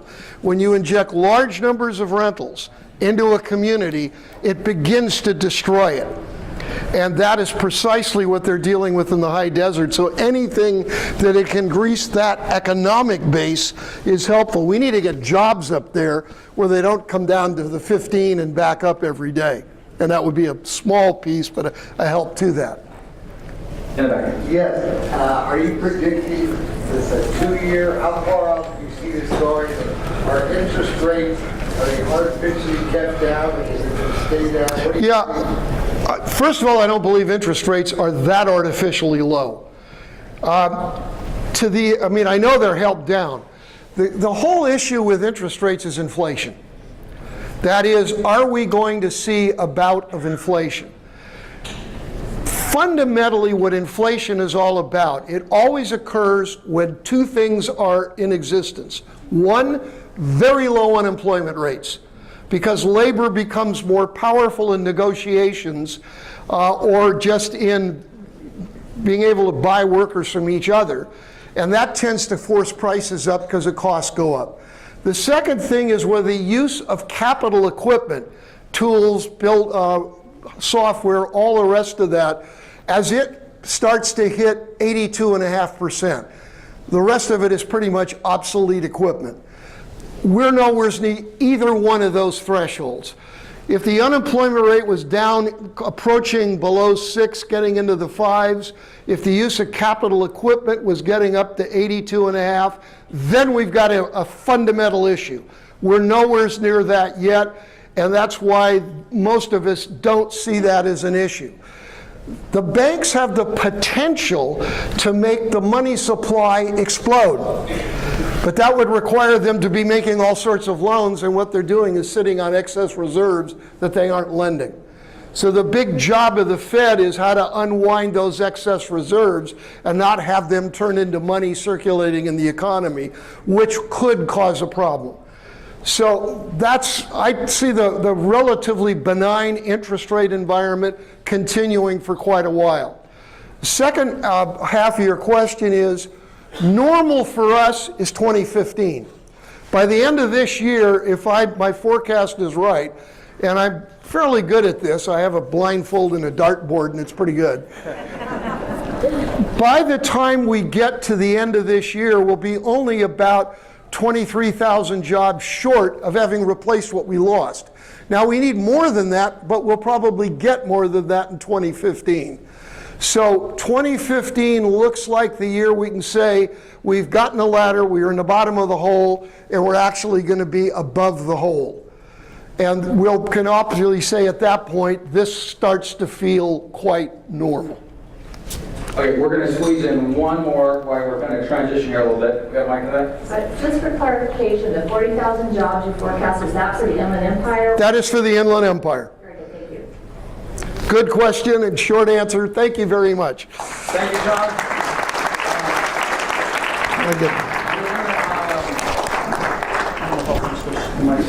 Okay, while we're switching our mics out, I want to take, by the way, I've gotten a whole bunch of really good questions, so I'll have it on the YouTube channel here probably early next week. So, okay, we're pretty much on schedule, and everybody that did get up to go to the restroom or grab some coffee, I just want to thank you for being quiet, because I thought I was going to have to strangle somebody just for making a lot of noise in the back. So, it looks like the first few minutes of Dr. Eugenio's Aleman's presentation, we're going to have some people milling back in the room. But first of all, I want to thank him for coming. I also want to thank Lawrence Beers and J.R. Siegel with Wells Fargo. We went to lunch a little while ago, to talk about doing this event, and they said, hey, we've got this great guy. Would you be interested in inserting him into the program? And I said, well, I don't know. Let me see. So they shot me over a YouTube video, which was pretty impressive. He passed the test. So, and we'll see if he mixes it up and whether he's agreed with Bruce and John so far. So without any further ado, and if you are milling your way back into the room, again, it's unfortunately we have too many speakers and not enough time. This probably would have been the appropriate time to take a 10-minute break, but just be quiet as you're coming in. And those of you in the back that are kind of on staff, make sure people are quiet in the back. So without any further ado, Dr. Eugenio Aleman, it's all yours. Thank you. Good morning. Good morning. Good morning. So I have always been told never speak after a funny economist. But I have never been told never speak after two funny speakers. So I haven't been vaccinated for this thing. So I am going to talk a little bit more broadly about the US economy and where we see the economy going. And you know, at the turn of last year, I changed the title of my presentation. Yeah, but there is only one difference from what I wrote on January 5th, which was my first presentation on January 6th, because it was Monday. There is only one difference. The question mark, yes. Yes.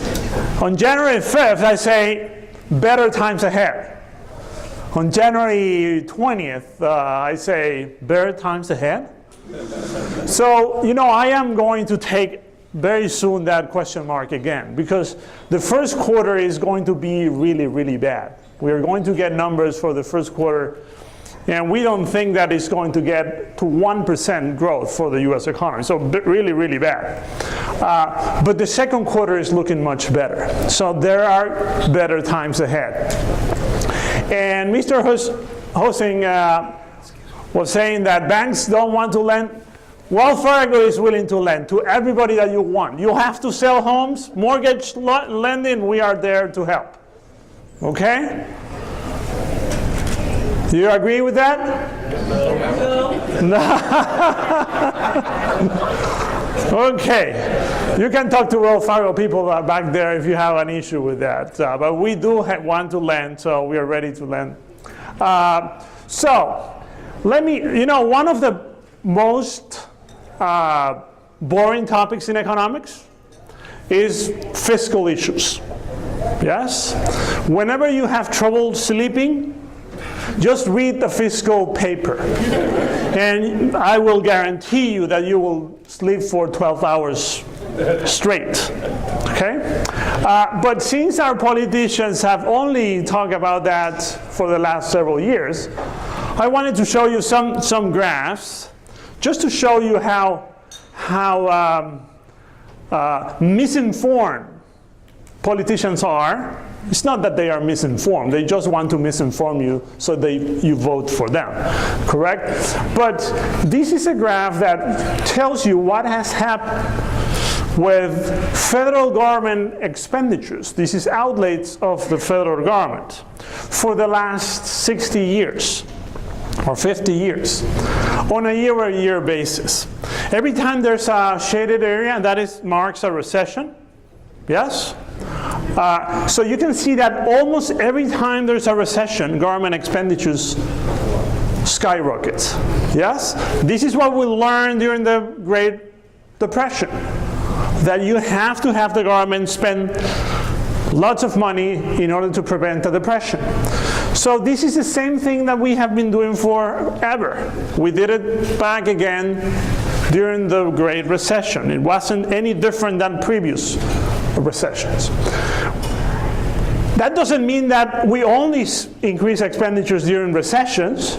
Yes? We also spend a lot of money during wars. Yes? And there's a third one, which is normally a good reason to spend money. It's re-election. Yes? Every time a president wants to be re-elected, we spend a lot of money. So those are the three big reasons to increase federal government expenditure.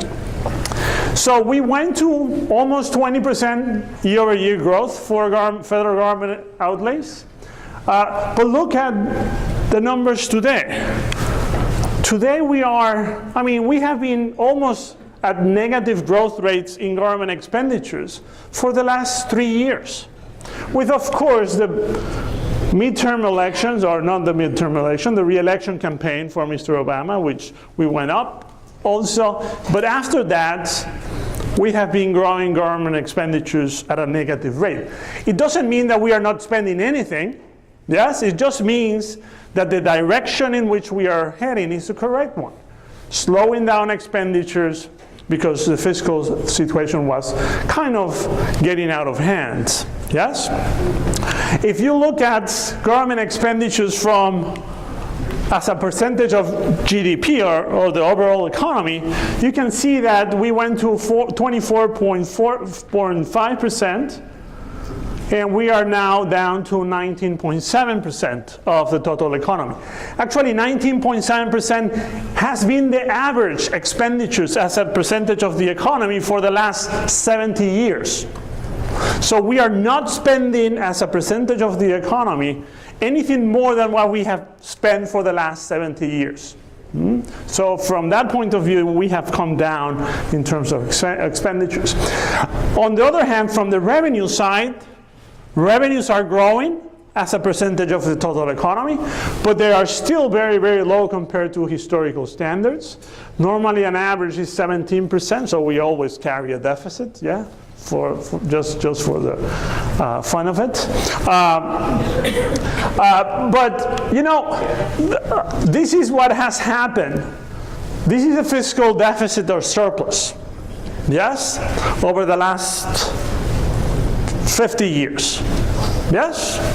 So we haven't been very good at controlling our expenditures. Yes? Do you agree with that? Yeah. There was only one period where we had a surplus. What was that period? The Clinton administration. Yes. Which I call the best Republican administration in the history of the US. Yes, because it's not what they say they are going to do, is that what actually they do what counts? You know, I think that I have a very good definition of the US political system. You want to hear about it? Yeah. So we have two political parties, the Republicans and the Democrats. Yes? Both like to spend money like crazy. There's always a good excuse, beating the Russians, beating the whoever, the Taliban, whoever. There's always a good reason to spend money. The biggest problem comes when it's time to pay back. Yes? Republicans don't want to pay taxes, period. Yes? Democrats want Republicans to pay taxes. So the fact of the matter is that nobody wants to pay taxes. Everybody wants to spend. The expenditures everybody likes, but nobody likes to pay taxes. You know, we send our congressmen to Washington, D.C. to just determine who is going to pay more, who is going to pay less, and they don't even want to do that. So I have an issue with politicians, but look, there is another issue that we are misinformed every day, especially by politicians and the media. One is that countries have to pay down their debts. That is not true. countries don't pay down their debts. Yes, we went to the Second World War. Our debt as a percentage of GDP went to 125%. Yes? Yes? And then we came down to 60% of GDP. How did we do that? Because we increased the economy at a faster pace than our expenditures. Not because we paid. We have never been able to pay.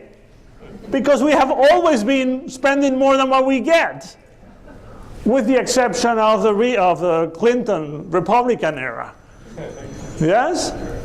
So the fact of the matter is that we have to start growing faster and stop spending like crazy, which we have been doing for the last 4 years. So if only we grow faster, then this is a non-issue.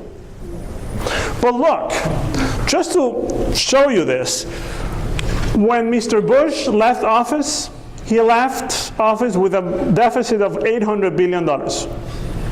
When he took office, he had a surplus of $300 billion. So the net change was $1.1 trillion. When Mr. Obama took office, he got in office with a deficit of $800 billion. And he took it to $1.5 trillion. The net, the delta there, is only $500 billion more. So, and look, after hitting $1.5 trillion, we are down to $493 billion deficit. Still bad, but he has cut the deficit in more than 2/3, which I think is an impressive feat. Never in the history of the US has any president decreased the deficit so fast as Mr. Obama. Socialist or no socialist, communist or not communist, Republican, Democrat, it doesn't matter. Nobody has decreased the deficit as fast as him. So, after dealing with this boring topic, let me go with the economy. Okay, so the economy. We are growing at about 1.5% to 2% per year, which is half the rate at which we were growing before the recession. Yes? So we are growing 1.5% to 2%, but we should be growing at 4%, 3.5% to 4%. How do we do that? I heard Mr. Hosing saying, or Mr. Norris, get rid of all the politicians. I would recommend giving the politicians a per diem or per annum to go on vacation and never come back. And the economy will recover and fast. So we are growing very, very slowly, but we are growing positively. The biggest issue, and some other speakers talk about this, was employment. We lost almost 9 million jobs during the recession. And that is not the biggest issue. The biggest issue is that the US economy can grow jobs at about 200,000 per month. So if that is the case, we need almost 5 years to recover 9 million jobs. By the way, the private sector has already recovered all the jobs lost during the recession. What is the lagging? Why are we still 1.5 million jobs below? Do you know? No, government jobs. And of course, this is when Republicans want to kill me. Yes, government jobs have been going down for the last 2.5 years, 3 years. That is the reason why we are not back to the levels of employment of pre-recession. Look at this, and this is employment by sector from the top employer sector, which is trade, transportation, and utilities. Then the second largest employer is who? The garments. Don't be afraid. The garment is the second largest, and it is only the second largest because we put together trade, transportation, and utilities. Yes, otherwise it would be the first. Yes? But yes, the government is an important employer in the US. So if that sector is still having trouble, then the economy is having trouble. All of other sectors, with the exception of information technology, and this is part of the California thing, I mean, because it's the smallest employer in the country, but for California is one of the most important. So information technology is having issues today. But overall, all of the sectors, with the exception of government, is performing well. So you would say, well, you see, this is a socialist guy that is talking about creating jobs in the government sector, and that will take us out. But look at this, because I think that this is the most important graph that you have, and I don't know if you guys see it. Anyway, this is the pie chart that shows you what government are we talking about, because everybody blames the federal government that is not creating jobs, or it creates too many jobs. But that is not the case. 87% of all jobs, government jobs in the US, are created by states and local governments. Only 13% of all government jobs are federal. The problem is not the federal government. I mean, the federal government has other problems. Yes? I am not going to take them out of the... But it is not an issue of employment. The biggest issue is state and local governments.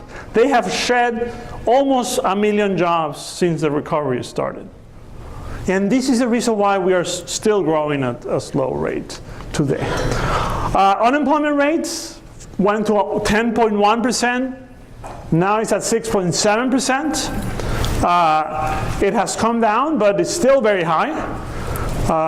Compared to other recession, it's not the worst. We went to 11% during the early 1980s recession. Today, we are back down to 6.7%, but it has been very, very, very difficult to bring this unemployment rate down. And one of the reasons why the unemployment rate is down is because of the labor force participation rate. Everybody's dropping out of the labor force. That is the main reason why the unemployment rate is dropping. Not because we are growing jobs at a fast pace, but because everybody's dropping out. 3 reasons for people dropping out of the labor force. The most important reason, baby boomers. Baby boomers are retiring in droves. The estimate is that starting in 2007, 10,000 Americans are retiring per day. Per day. Impressive. But what is the problem with that? The biggest problem with that is that all of those people have 30 to 40 years work experience. Some of them have college degrees on top of that. So that is a massive capital destruction that we are suffering in the US economy, because all these people that have experience in education are dropping out of the labor force. That is a massive transition of the US economy. The second reason, people just get tired of looking for a job and drop out. And the third reason, people drop out because they go back to college, because they cannot be employed, and then they go back to college to get an education.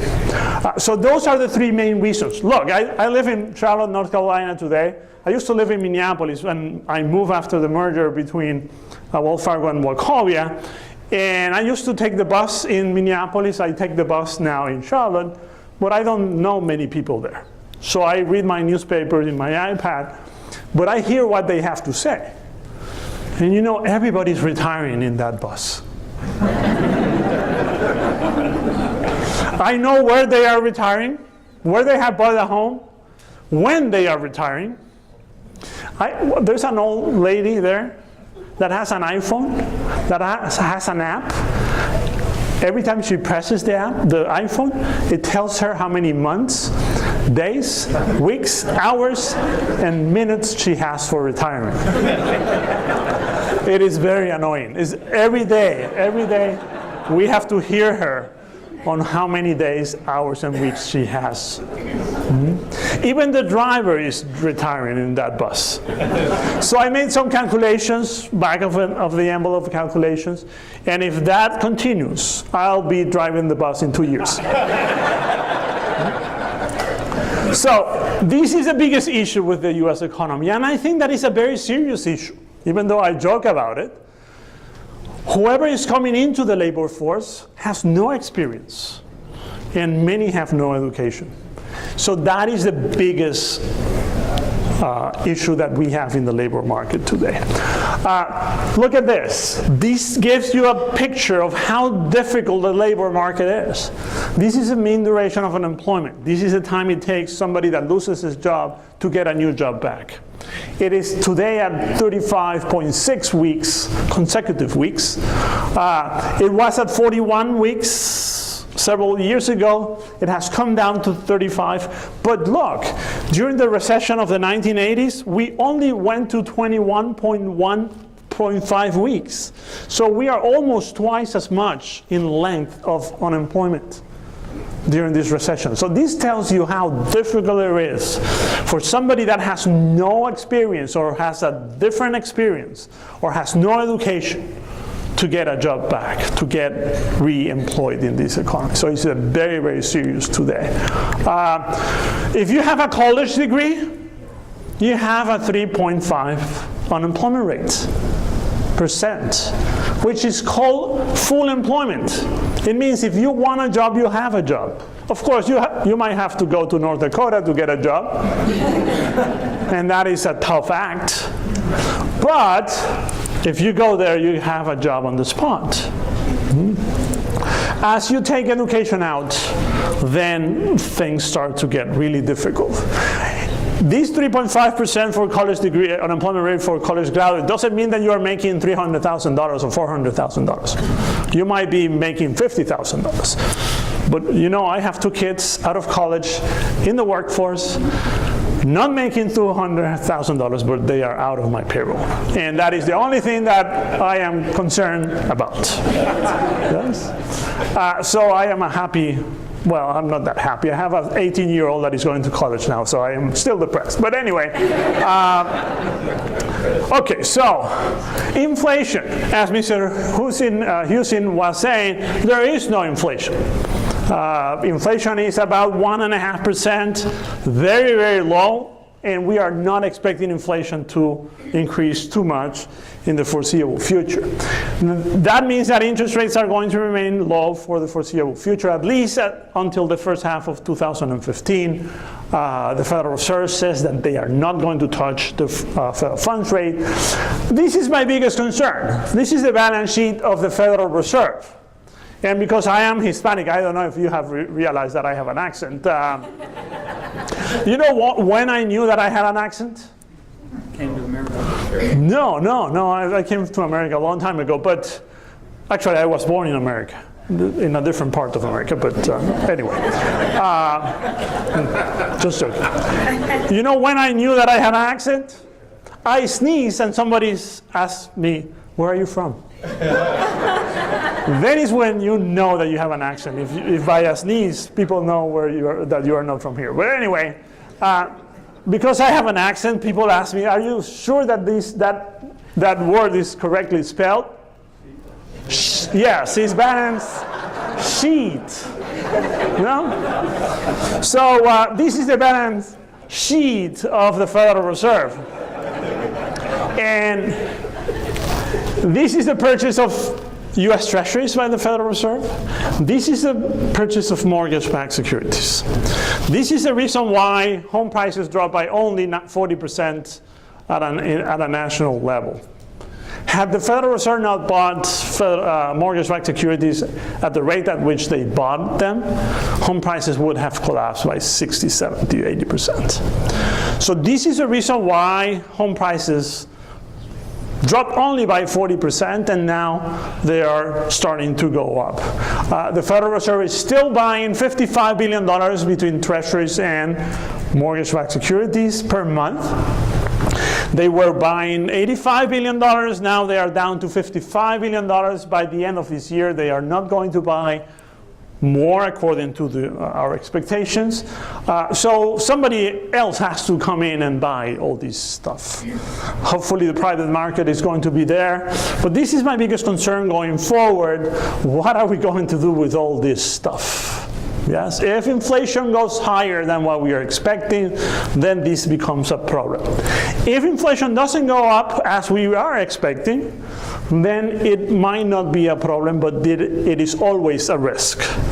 Okay, because if inflation is higher than what we expect, the Federal Reserve will have to start getting rid of these assets, and that means that the price of the assets will go down, interest rates will skyrocket, and then we will have another recession. But we are not seeing that. We expect the Federal Reserve to bring down this balance sheet very, very slowly over time, and hopefully we are going to be out of it in the next 6 to 10 years. So that is my biggest concern going forward. The housing market is having trouble. Started to increase, improve considerably up to last year when the Federal Reserve started to talk about tapering. And then things started to unravel again. Housing starts started to move up, and they have slowed down, but they continue to go up. The biggest issue is existing home sales. It has collapsed from very high levels. I think that the Federal Reserve did it on purpose. They thought that home prices were growing too fast for their taste last year. So they started talking about tapering, and then the housing market started to say, whoa, hold your horses. But so home prices are starting to weaken. We have home prices at the national level increasing by 5 to 6% this year versus almost 12 to 13% last year.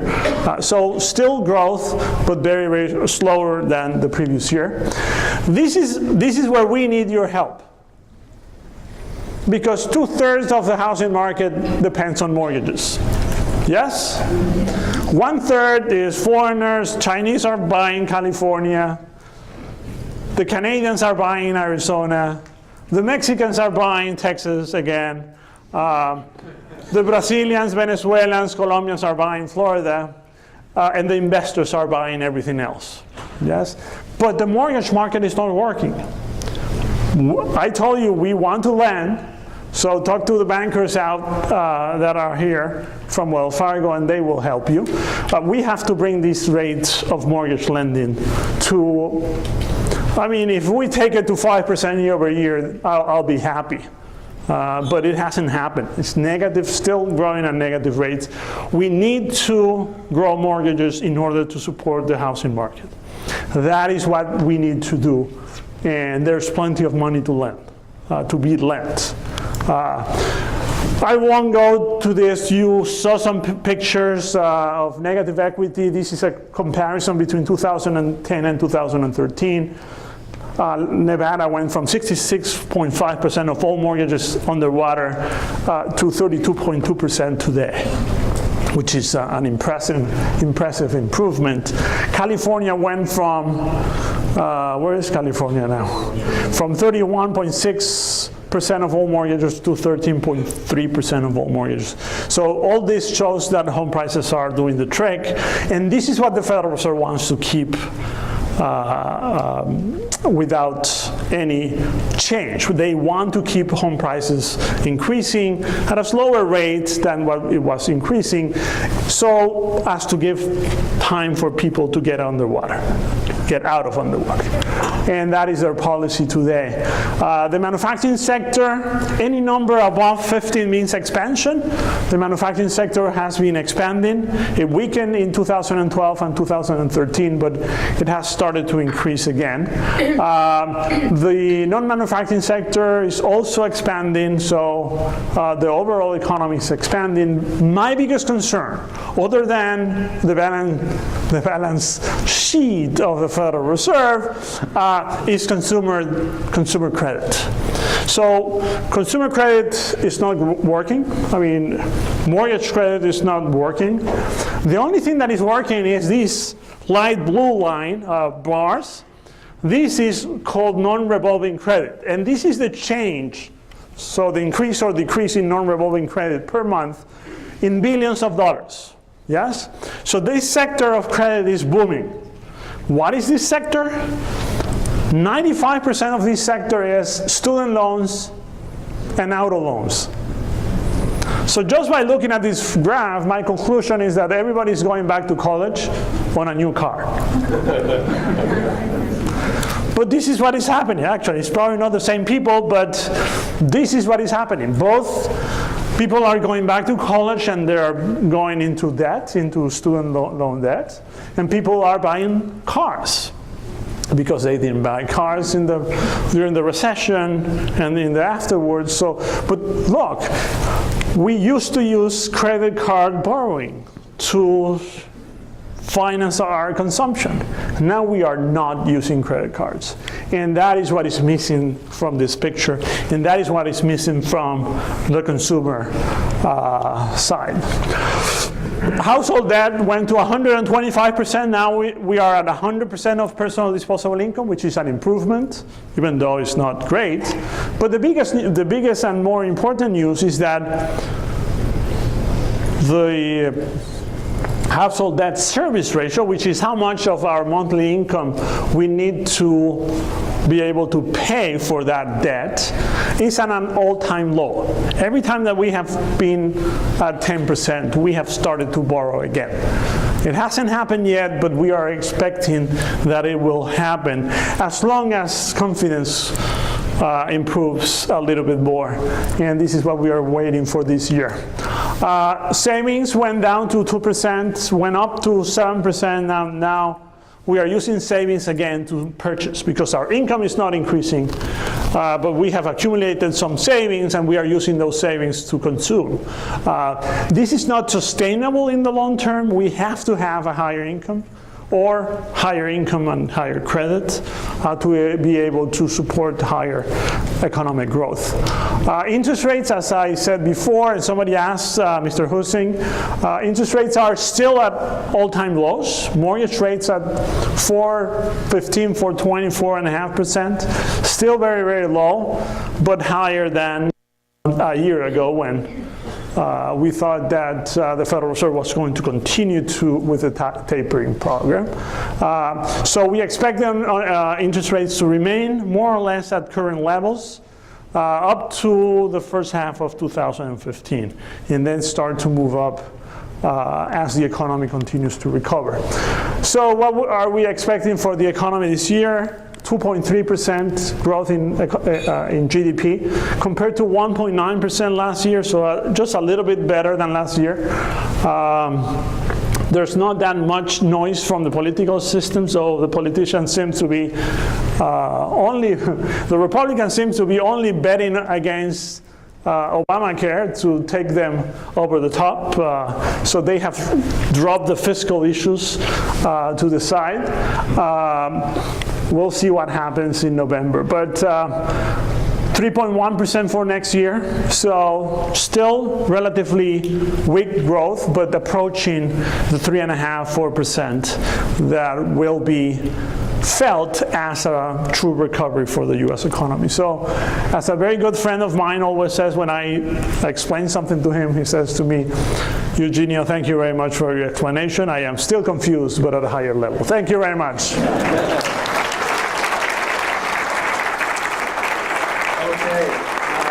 Again, it worked pretty well with our first two speakers, so leave your mic on. Okay. While we're transitioning, I'm sure you're going to get Chris's PowerPoint set up. While we're getting Mr. Thornburg's PowerPoint set up, we're going to take a couple of questions. I've got like 6 myself, so anybody? All right.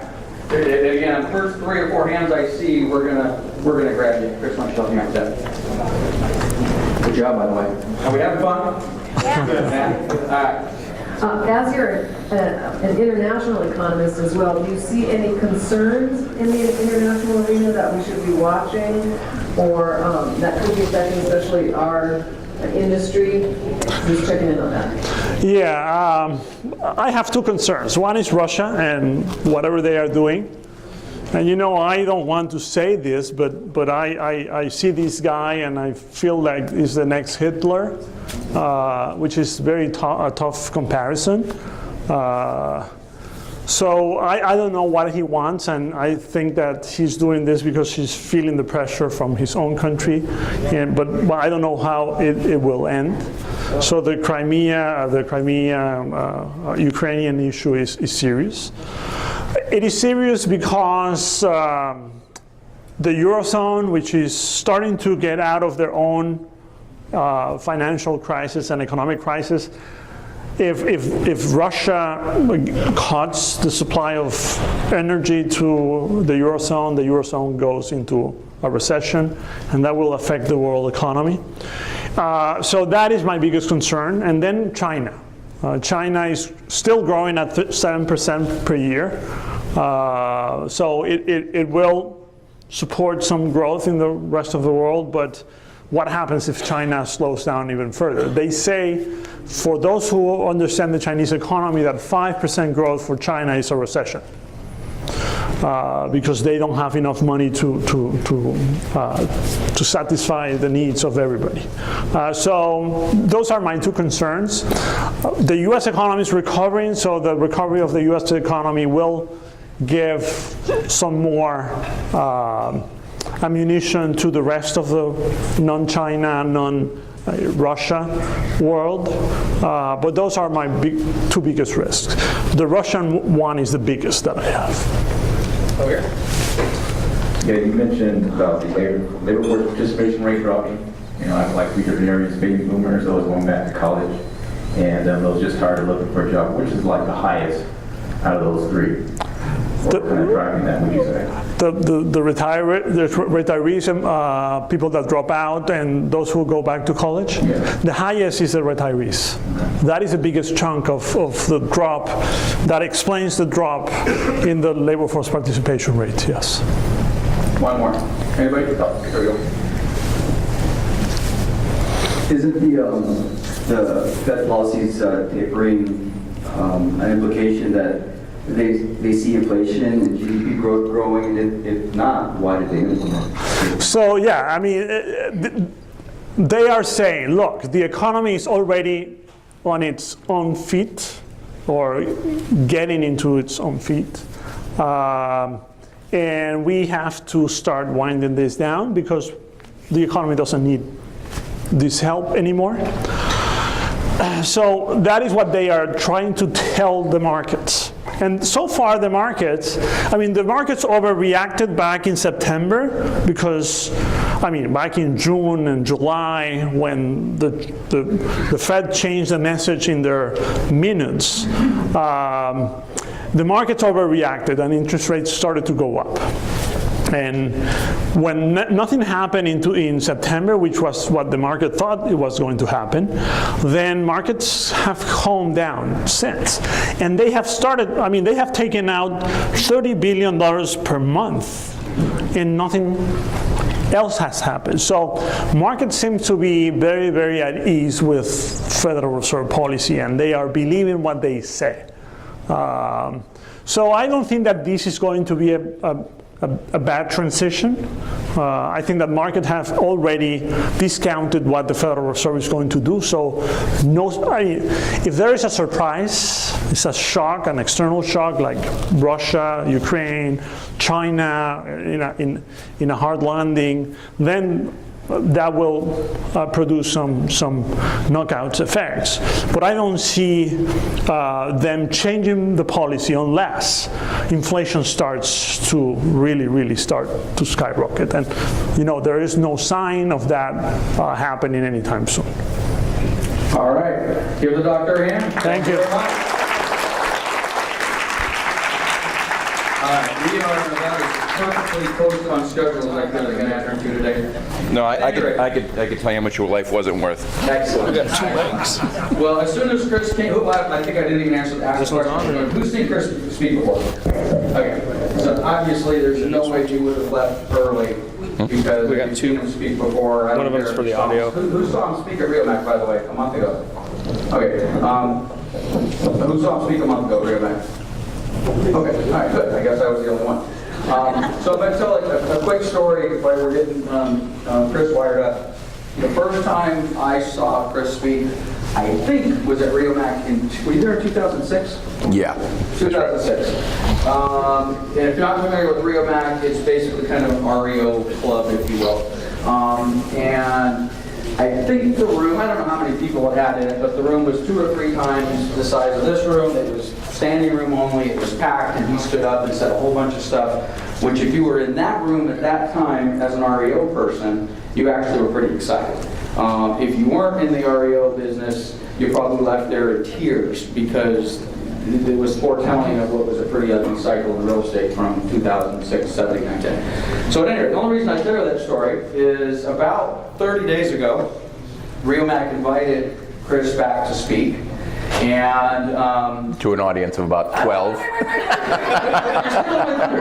So it was on Dude, Monday. you're taking my presentation time up here. Hurry up, will you? Oh, am I still in it? Yeah, Well, come on. then real quickly. Anyway, it was Monday at 11 o'clock. I got there at 10:58. There was about 12 people in the room. Yeah. I think they postponed your presentation for about 15 minutes. They went and got the gardeners and the landscapers and everybody else. And they waited until we had about 70 people in the room. But it just goes to show how much things have changed. So, and anyway, without any further ado, Dr. Chris Thornburg.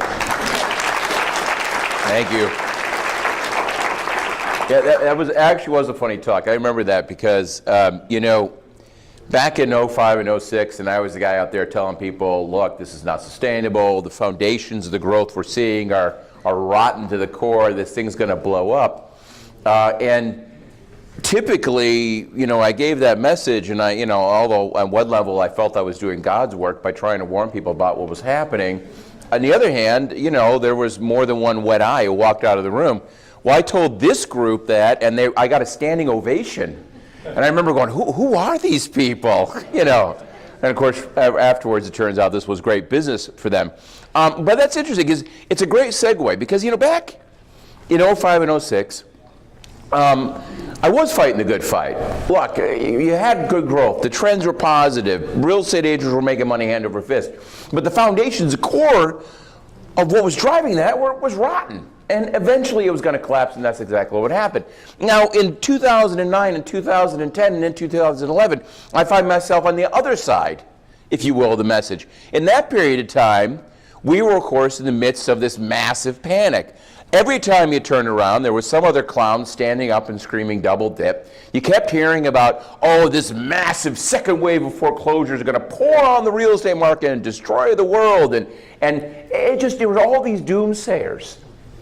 And at that point in time, I said, no, the economy is going to continue to grow, and it's going to continue to accelerate. And yes, it's going to be a slog, but ultimately, the things that drive an economy into a recession are behind us now, and the foundations are continuing to improve. And as such, there's not going to be another downturn. And I was right on that, too. I've been pretty good so far. I'm pretty happy with myself. Now, today, I'm in front of you, and candidly, I don't have a lot of, shall we say, contrary information. I heard the last speaker. I wasn't here earlier on the day for John, but I'm going to presume we all had more or less the same message, which is, guess what? It's getting better, and as far as we can tell, it's going to continue to get better in the near future. That's it, folks. I mean, it's as simple as that. I could probably walk out of the room today, and that's all you really need to know. And by the way, that's also true for the Inland Empire. There have been some folks who have been writing off the Inland Empire. I won't mention names, but some of them I used to work with. And they basically said the Inland Empire is doing, are you kidding me? The Inland Empire is doing great. There are all sorts of good things happening in California. There's all sorts of things happening good in our economy today. And so, because of the fact that they didn't ask me here today just to tell you this and walk away, I'm actually going to force you to go through yet another set of data and slides. This is a pretty data-heavy day. But I'm going to try to skip through the stuff you've probably already seen and really focus on the couple main messages I think are important today. And there we go, okay. So, where are we? How did we get here? What does it mean for the empire? What does it mean for the housing markets?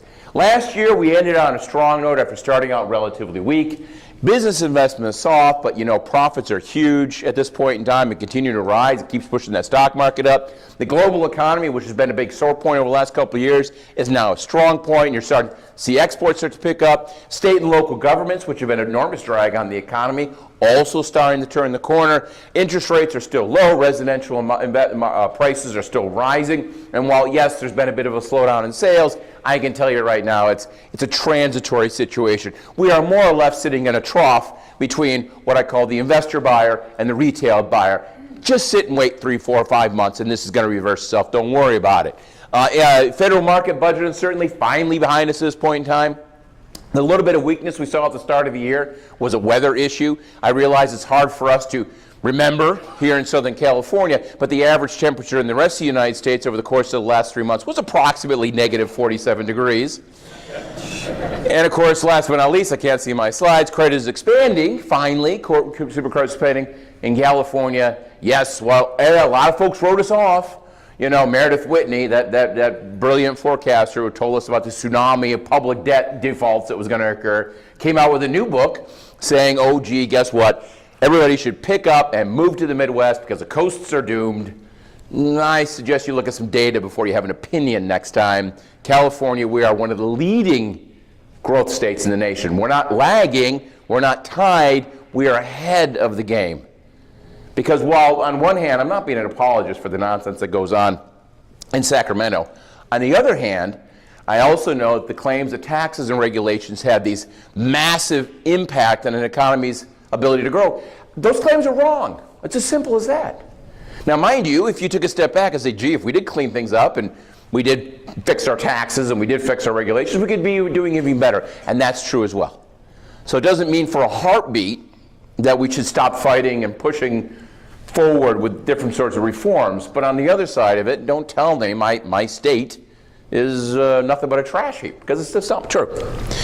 Now, with all that, I would unfortunately have to say that there are situations in our economy today that mean while we are going to continue to grow faster and faster, we are still running uphill, if you will. We're far from a full recovery. We're still unwinding fiscal stimulus. Obviously, we're in the process of tapering, unwinding Fed stimulus. Local government's still grappling with a lot of built-up debt from the last few years. Obviously, we have long-term issues with debt and pension shortfalls. It is true that credit is expanding, but slowly, and bank lending by itself is still very, very tight. Construction markets are still very depressed. Political environment is still very poisonous. Obviously, we need long-term reforms in our social insurance systems. So there are issues we need to face. But at the very least, I could say we could start taking off our short-run crisis hat. And all those doomsayers who told you all the terrible things that were going to happen next month or next year, you can ignore those folks safely. But what we need to start doing, particularly here in California, is start thinking long-term. What do we need to do to ensure not just that the state's going to grow for the next 2 years, but for the next 20 years? And there are bigger, more fundamental questions involved there, and it's what we need to start focusing on. But when you wrap it all up and say, where are we? Well, 2014 is going to be better than 2013, and I'm pretty confident at this point in time I can say 2015 is going to be better than 2014. It's true for the U.S., it's true for California, and it's true for the Inland Empire. So, with all that, where does this optimism come from? Growth into the fourth quarter last year, 2.6% growth in the fourth quarter. Not a great number, but scratch away at the surface, it would have been much better than that, except for a big runoff in government spending. About 1% of growth was reduced. I'm sorry, I didn't say that right. Growth was reduced by close to 1% simply by pulling back on defense expenditures in the fourth quarter of last year. That was a big part of it. You get rid of the defense situation, we were growing at 3.5%. That's a good, solid number. And I think we can agree that spending money on bombs that we're dropping on people in the Middle East, probably not the best use of our economic output. While it may create some short-term disruptions, I think in the long term we can all be glad that this type of spending is slowly working its way out of the system. Consumer spending, really strong in the fourth quarter, started this year out a little bit weak. Now, not as weak as some of those retail numbers would have you believe. Retail sales were very bad in January, February, but that's mainly because everybody was huddled in their house desperately trying to survive to the next week. And I'm from Rochester, New York originally, and what I like to do, if I need to get a weather report for Rochester, see what's happening there, I call my father and I say, yeah, I'm sitting on my patio drinking a glass of wine. What are you doing? And if the sort of number of swear words he tosses at me in the next 30 seconds before he hangs up, that tells me how bad the weather is. Well, I got a lot of swearing over the course of this particular winter. And certainly you could see it in the March numbers, because the March numbers came up, and guess what? Through the roof. Auto sales boomed forward. Retail sales saw one of the biggest monthly gains in 4 years. Everybody out spending money, overall consumers continuing to move forward at a nice basis. And well, they should. There's better job numbers out there today. Jobs continue to grow at a decent basis. Yes, I know there's a little bit up and down. I always love when you pick up the paper, and we just got last month's employment report, whether national or whether local, and you'll see these reporters dissect these numbers down to, down to the 10th decimal point. Stop. These numbers are based on surveys. They're highly likely to be revised the previous month. And candidly, there's always an epsilon, 1 or 2%, by which the actual number really is. You have to look at the trend. Here's the trend. Over the last year, we've been adding about 190,000 jobs a month. And that hasn't changed. Unemployment continues to fall. And it continues to fall at a nice steady pace. That hasn't changed. Continuing ongoing gains there. And the only thing you really need to pay attention to, of course, is Fed policy. Fed policy, of course, wrapped around the issue having to do with a lot of these discouraged workers. That's on the right-hand side there. Showing you a picture. These are people who are discouraged, they're marginally attached, they're part-time for economic reasons. At the worst, there was about 19 million people who you would call in the sort of distressed workforce level. Compare that to about 8 million, so a little over twice what it should be under normal economic conditions. The good news is it's falling. Right now it's below 14 million. That means 5 million people who are in the distressed workforce are now back in a better position one way or the other. And the bad news is it's still high from a long-term perspective. Now, there's two things to keep in mind on this particular number. Obviously, when that continues to fall, there will come a point in time where our new chairwoman at the Federal Reserve stands up and says, okay, things are fine, we're going to start raising the federal funds rate. And I think you heard before, that'll probably occur at some point in time in the first part of 2015. Most economists agree on that. The numbers seem pretty clear. That's when that employment number gets into the normal territory. But I'll also argue this. On the one hand, while we need to worry about these folks, this is a social crisis, not an economic crisis. And there's a big difference there between a social crisis and an economic crisis. A social crisis is something that we as human beings need to be facing and dealing with. The fact is, there are a lot of low-skilled workers out there who are having a very tough time finding home in today's economy. And that, of course, is because we live in a time of massive changes in terms of how things are done. Information technology is changing the fundamentals of everything that's done in our economy, not the least of which, of course, is manufacturing. If you look at manufacturing over the course of the last 15, 20 years or so, you've seen about 5 million jobs in manufacturing just disappear. By the way, manufacturing output hit an all-new record high in March of this year. So it's not that we're not producing products, it's just that we're producing products with a lot more capital and a lot fewer workers. And by the way, all those workers losing their jobs, of course, tend to be low-skilled workers. So as a society, we need to make a decision. We obviously need to make a lot more investments in education for our youth today, as well as a commitment to put some funding into helping adults who don't have the skills get retrained so they can do something and be productive in today's economy. We also need to reform the educational system. Education to me is one of the most depressing things to talk about, because talk about being between a Democratic rock and a Republican hard place, right? The Democrats won't stop protecting their union friends, and the Republicans won't put $1 into the system, and of course kids lose on both sides of the equation. It's a horrible place to be. But on the flip side of this, as much as this is a social crisis and we need to think about how to deal with this in the long term, on the other side of the equation, it's not an economic crisis. Even at the best of times, these folks will be making $18,000, $19,000, $20,000 a year, maybe $25,000 a year. They're not movers and shakers. They're not entrepreneurs. These are not people who are going to drive a 4 or 5% growth rate in our economy today. So we don't need to be panicked about this from an economic perspective, but we need to care about it from a human perspective. Always keep that in mind. And in any case, while we do have a number of people who are still on the outside of the labor force looking in, other good things are happening. Real incomes, particularly take-home wages, finally starting to rise after being stalled for the last 3 years. Real incomes overall, about 3% on a year-on-year basis. Real household net worth hit an all-time high record level in the fourth quarter of last year. Households have money hand over fist. And by the way, from a borrowing perspective, households have never been in better shape. Never. Let me repeat that. They've never been in better shape. Sure, if you look at debt-to-income ratios that still look high. So what? Debt to income means nothing to me. It's the cost of the debt to income that matters. And guess what? Over the last 20 years, interest rates have done one thing. They've fallen.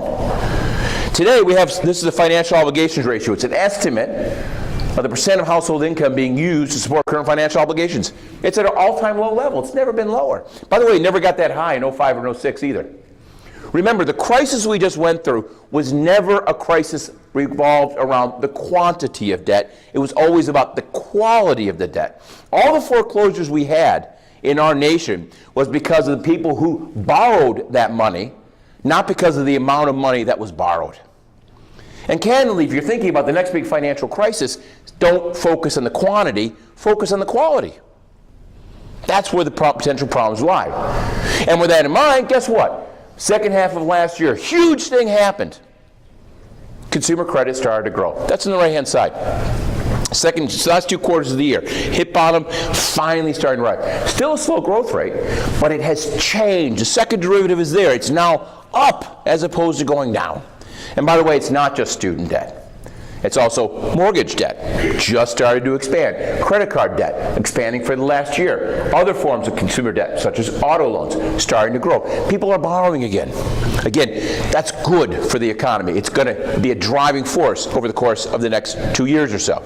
Production, as already noted, at an all-time high level. Capacity utilization getting close to 80%. Good numbers there. It means businesses have to start investing again.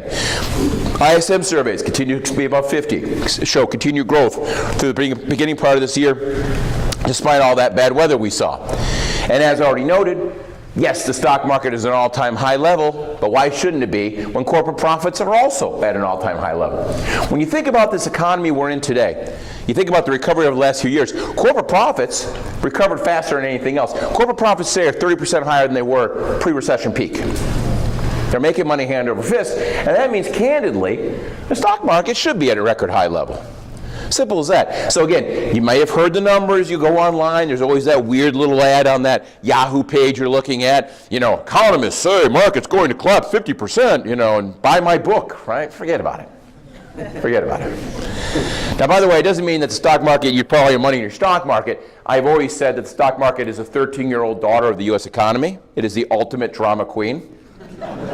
It over-responds to everything all the time. And candidly, the market's real dodgy today because it is at an all-time high level. You know, forget this idea the stock market knows all, sees all, leads the economy. It's just total nonsense. It's as simple as that. The stock market was close to an all-time high level in the third quarter of 2008. We were already a half a year into the recession. So, you know, stock market is a good bet. But it's the kind of thing you put your money in and you close your eyes and you wait 20 years. Don't play the fool's game, pretend you can time the market, particularly when you got all these high-speed guys running around out there doing all sorts of nasty stuff. So put your money in index funds, forget about it. Simple as that. And of course, the only thing that would change my picture of the stock market would be interest rates.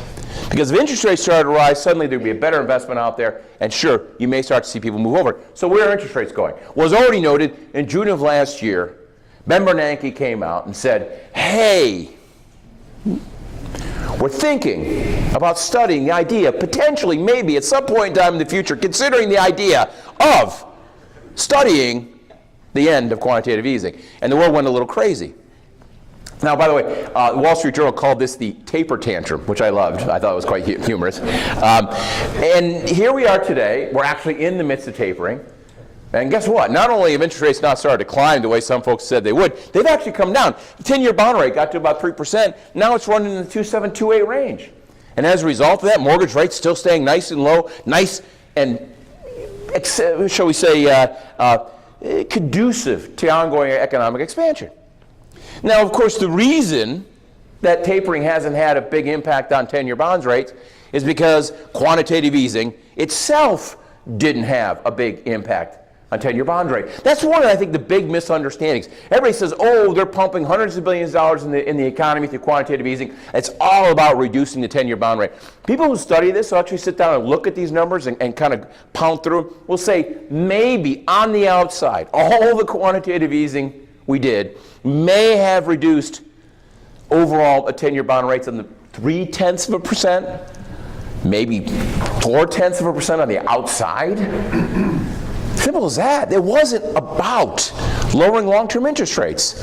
It was about shifting risk, pushing investors towards more risky investments. It was a little bit about just moving money around. It was about preventing deflation by making sure we had enough money supply expansion to offset the slowdown that occurred in the midst of the downturn. Now, the numbers you hear about seem so astonishingly large. How can I possibly be so blasé about it? Well, of course, the answer is while it is true, they put something on the order of $2.8 trillion into the economy through quantitative easing 1, 2, and 3. 87% of that money is not in the economy. It's sitting in the banks in the form of excess reserves.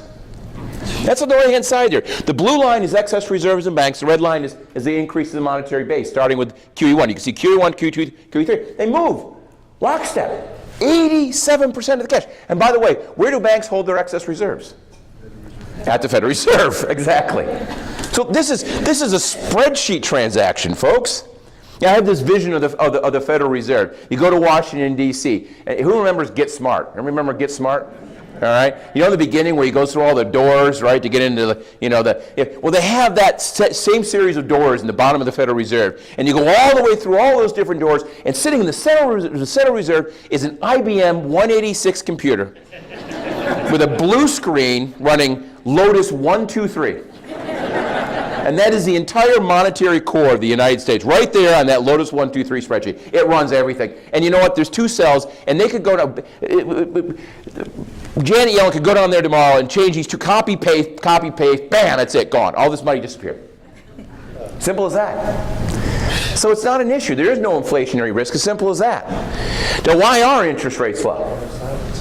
Well, interest rates are low today for the same reason they were low when Ben Bernanke came into office before the entire Great Recession was even on anybody's mind. They're low because there's simply a lot more supply of capital in the world than there is for demand for capital. What he called the global savings glut. This is a 10-year bond rate going back to 1987.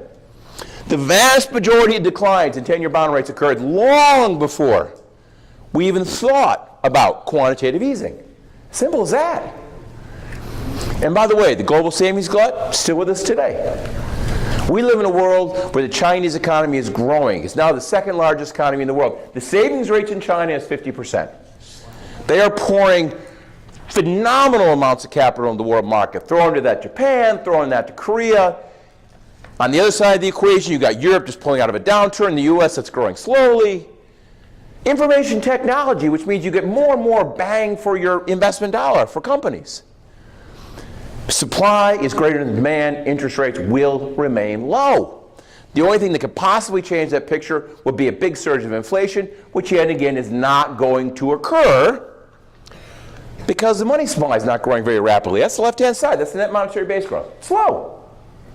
It's not very fast at all because all the money is sitting in the bank in form of excess reserves. The only thing that could get inflation rolling will be if, guess what, all those banks turn around and start lending that money out. Should be a concern, but don't be, because they're not. Indeed, overall bank lending is growing relatively slowly right now. Overall loans up about 3.5% on a year-on-year basis. A normal year bank loans are growing at about 7%, outstanding bank loans. Very slow, particularly for the large banks. California banks, some of the mid-sized banks growing relatively decently, but the big banks, JP Morgan Chase, think of Citigroup, they're not lending. Simple as that, because they're dealing with all sorts of secondary issues. Now, it's a good thing that we in the U.S. are not reliant on the banks. Some people are, some groups are, and that's a problem. But for the most part, we have enough secondary access to capital. You think about bond markets, think about secondary lending markets. There's all sorts of different ways you can borrow, and it's keeping our economy moving regardless of the fact that the banks are holding back. But in terms of inflation, again, forget about it. It is a non-risk in any way, shape, or form at this particular point in time. And as noted, there is lending going on out there, but secondary access. You think about the bond market, very, very active right now, secondary loans. So there's different kinds of things happening. And by the way, I don't know if I have the data here, I don't. But one place, if you're looking for loans, particularly on the mortgage side, one part of the banking system that is actually being pretty aggressive, believe it or not, credit unions. So if you're looking around for somebody who might lend your guy some money, Go to a credit union. You might be surprised. They are actually being a little more aggressive on this particular front. They're small. They're tiny. They're the entire system, the entire credit union system is less than $1 trillion to make their chump change on the banking front. But they are out there and they are lending at this point in time. Now, where's all this growth occurring? Well, this goes back to the whole idea of blue state, red state. You've heard Grover Norquist. He's swung through California numerous times telling us that our world is coming to an end. You got Rick Perry coming out here to scoop up businesses, put them in his pocket, carry them home back to Texas with him. I've never in my life heard such nonsense. This right here, on the right-hand side, that blue map, it's a heat map. That's 2012. We don't 2013 numbers yet. All the picture hasn't changed much. And the darker the color, the fastest growing state. Well, guess what? The 9 fastest growing states over the course of 2012 were not red states or blue states. They were not high-tax state, low-tax states. It was tech states, oil states, and auto states. Had to do with industries and what industries have been growing. California, by the way, in 2012 was the 6th fastest growing economy in the nation. 6th fastest growing. And it wasn't just tech. The entire state has been doing very, very well. And of course, we saw that we heard in 2013 we hadn't done very well. But they always have to wait. There's always this fundamental issue with those numbers. They get revised. And lo and behold, in March of this year, when we got the employment revisions, completely changed the picture of what was happening here in California. We went from the 25th fastest growing state to the 8th fastest growing state on a percentage basis. California last year added 2.1% to its workforce. Pretty good numbers. In absolute terms, we added 320,000 jobs last year. That's the same number as Texas. So let me repeat this out loud for anybody who didn't hear me. California and Texas added the same number of jobs in 2013. Clearly, our state's doing pretty well. Simple as that. And you can see the numbers here. The red line is California employment. I'm indexing it so you can compare it to the U.S. We lost more jobs during the downturn. Guess what? We've added them back. We've now caught back up again. What parts of our economy are growing?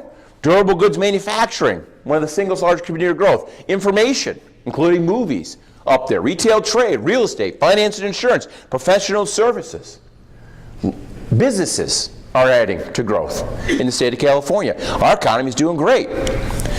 As for what sectors and where, well, let's focus on the where for just a second. Again, we've heard the Inland Empire, you guys off.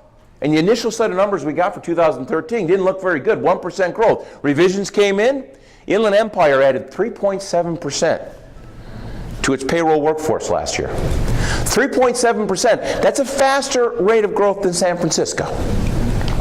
Now, in no way, shape, or form am I saying you are out of the Great Recession. Clearly, you got a ways to go to get there. But that's a heck of a good start. Simple as that, 3.7% growth. Who else grew? Oakland, they grew by 2.4%. Sacramento, 2.7%. Obviously, San Jose did great, 4.5%, but look at Stockton, 2.6%. Modesto, 2.7%. Santa Rosa, 3.8%. Growth is moving into the inner parts of the state, as well it should. The entire state is starting to kick along at this particular point in time. Taxable sales, well above previous peak at this point in time. Tourism, airports, busy, business people coming here. We have the busiest hotels in the nation in Southern California. There was an interesting article in the LA Times, I think it was today or yesterday, talking about we'd have a lot more tourists, except for there's not enough hotel rooms. That's the reason why everywhere you look in Southern California, they're building new hotels. There's demand for them at this particular point in time. Out here in the region, go on a year-on-year basis, what's been growing?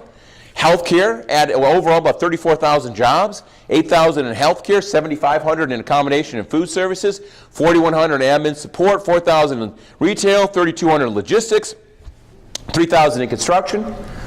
And don't forget, when it comes to the Inland Empire, when you're talking about this part of the world, it's not just about the jobs that are forming here, it's about the jobs that are forming there with people who live here.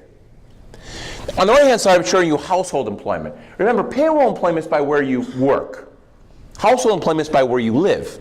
If you live in the Inland Empire and, say, drive to Orange County on a daily basis, you are a payroll employee in Orange County. You're a household employee in the Inland Empire. Well, here's the numbers over there. Back in 2012, about 1.58 million people here in the Inland Empire. Today, about 1.66. 80,000 new jobs over the course of the last couple of years. That's growing faster than payroll employment. Just get on the 10 in the morning. Get on the 91 in the morning. And for the record, you look at those folks, you know, we do a lot of work with UC Riverside, and we did a kind of a commuting watershed study. Ask who are these people who are commuting? It's not, believe it or not, it's not low-skilled workers who come out here and live in apartments. Indeed, if you're a low-skilled worker, you're more likely than not to live in an apartment, tiny apartment with another family in Orange County or LA. Actually, the average income for people who live here and commute there is higher than overall incomes in the area. They're higher skilled, higher income folks. And they're out here for a lifestyle choice. They want a beautiful yard, they want a house space for their kids, and they've made the decision, we want to live out there, and we'll drive for the job. I'll deal with that problem because I want that lifestyle. By the way, it's only a function of time till businesses realize that, 60% of my employees are commuting in from Riverside, maybe I should move my business out there. It's getting there. Some companies are starting to realize it. But you can see the trends. It's happening. Overall activity, taxable sales, finally above previous peak out here. You can look at numbers, what sectors are expanding in the IE, retail, health, transportation, administration. Administration, of course, includes a lot of the sort of back office operations, wholesale, utilities. The only things that are really far, far behind out here are, of course, not too surprisingly, construction and real estate, which I'm coming to in just a minute. And with all this good news, population growth is yet again increasing. California, again, is growing faster than the U.S. overall in terms of overall population growth, about 0.9% right now. Go across the area on the right-hand side there, you can see the numbers over the last 2 years. You can see L.A. added about 158,000 people, 1.6% growth in 2 years. Not too surprising there. It's a big place. Even a small percent means a big number of people. But Riverside, 47,000 people. San Bernardino, 23,000 people. You can see the area really starting to expand. Keep in mind, Southern California is growing. And it's going to continue to grow. Simple as that. Some long-term projections. Next 20 years, what can you expect out here? Well, those are the numbers right there on the right-hand side. 3 places that are going to see the most population growth are LA County with about 1 million people over the course of the next 20 years. And after that, Riverside, 1 million people. San Bernardino, 700,000 people. So if your business is here, probably keep it here. Because obviously the long-term trends for the area are really strong. Now, with all this good news, obviously we are far behind from a long-term perspective. The left-hand side, I'm showing you a picture of hypothetical output versus actual output. Light blue line on top, had we continued to grow 2.5% per year after the downturn came to an end. Blue line, dark blue line, what actually happened. This is unusual. You go back to the mid-70s, go back to the early 80s, same picture. We hit bottom, bounced back very quickly. This time we didn't bounce back. So one of the reasons why we're in this midst of this national insecurity crisis, because we haven't bounced back, and we're so used to that. Now, why we haven't bounced back is a critical issue. Because when you understand why we haven't bounced back, then you can understand that, we will start to bounce back when these things start to change. So the big question is, why haven't we bounced back? Where are the gaps in the economy today? Well, they come from 3 places. Left-hand side, construction. One point in time, construction 9% of GDP. Normal amount, probably 8% of GDP. Today, 6% of GDP. You get that up to a normal level of economic output, throw in the multiplier effects, it's a big hump of that output gap. Most of this, by the way, is residential construction. In the middle, trade. We still export too little, import too much. Trade deficit close to 3% of GDP. Close that. That's going to help. And then last but not least, government spending. When I say government spending, I'm not talking about food stamps, Medicare, Medicaid, Social Security. I'm talking about spending on schools, roads, bridges, infrastructure, the things the government's supposed to be spending money on, which, by the way, is very, very low right now. Before the downturn began, close to 15.5% of the economy. Today, below 14%. More government spending, more construction, more exports. Those are the 3 things that take my decent economy and turns it into a great economy. So where are we on these 3 fronts? Well, I'll start with the least happy and go to the, what I would call the most happy. Least government. Now, it isn't to say that government needs to be a big problem in our economy today. Deficit is closing quite rapidly. You heard a lot about that. And by the way, all the arguments and all the fights we had over the deficit, really completely preposterous. As much as I would like to give credit to the president for closing the deficit, I'm not going to, because it really had a lot more to do with the complete dysfunction in Washington, D.C. The reason that taxes have come up and no more stimulus spending has occurred. And of course, probably most importantly, the fact that most of the stimulus was completely wasted on tax cuts. Now, I know that sounds crazy. What do you mean tax cuts are a waste? We borrowed all this money to give people a tax cut. They took that tax cut and they went out and they bought products made in China. So our Keynesian experiment in the U.S. was, let's borrow hundreds of billions of dollars from the Chinese to stimulate the Chinese economy. Well done, Congress! But putting that to one side, to then fight against it, create the economic turmoil, create all these problems and these uncertainties with the fiscal cliff and the debt ceiling, all this nonsense, that was craziness. It was never, ever a crisis. I've heard the numbers. I pick up the phone. I love my dad, talk to him on a regular basis. But I have a confession. My dad watches Fox News. Well, I'm in mourning. He's one of the angry old white men out there in the world. And I call him up, and I have to listen to her. How can you say it's not an issue? Debt is 100% of GDP. It is true. Debt is 100% of GDP. Problem with that image is this. 40% of the debt is held by the government. The federal government itself. 30% of that is held in the Social Security in the trust. Another 10% is held by the Federal Reserve. Only 60% of that debt is actually outstanding. So our net debt to GDP ratio is 60% of GDP. I don't necessarily approve of it, but it isn't a crisis. And let me go to the next step. How big of a burden is it on the U.S. economy?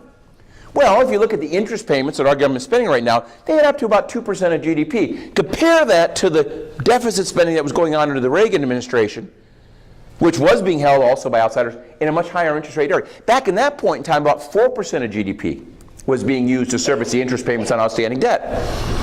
It wasn't a crisis, and to make it a crisis was preposterous. But they did.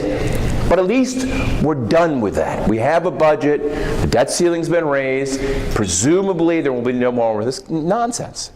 Now, I've been pointing a big fat finger at the right, and it's not fair. I will tell you right now, I'm a radical centrist, and I hold both parties in equal disregard. What does scare me is, as much as the right has made noise about what is unimportant, the left has violently fought against us paying attention to things that are important. As much as I have good news about the short run of the economy, the long-term stuff scares me to death. And we start thinking about our government debts, it's not the funded liabilities. That means nothing. The funded liabilities are irrelevant. The things that scare me are the unfunded liabilities. And of course, here I'm talking about Medicare, Medicaid, and Social Security. Simple as that. Look, you talk about the net debt of GDP, 60% of GDP, well, we're talking $9 trillion. What do you think the unfunded liabilities for our federal government are? About $35 trillion by current estimates. $35 trillion. That dwarfs the funded liabilities. And that, of course, has to do with the fact that we as a nation have these social insurance programs that are making promises to people that are completely unsustainable. Look, in 1970, all social insurance programs together cost each working age American $2,000 per year. That's easy. That's a no-brainer. That's simple. Well, by 2010, it was $8,800 per working age person. Grandma's getting a little expensive all of a sudden, all right? Well, now the boomers are retiring. Suddenly the support ratio is about to collapse. Healthcare becomes increasingly unaffordable. Add it all up, by 2050, at the rate we're going, the social insurance programs are going to cost each working age American $30,000 per year. Wake up. It's not going to work. Stop pretending that Social Security, Medicare, and Medicaid are solid. They're not. They're disasters. The quicker we get in front of this crisis, the easier it's going to be. Stop pretending it's not an issue. It's an enormous issue. But of course, it's 20 years down the line.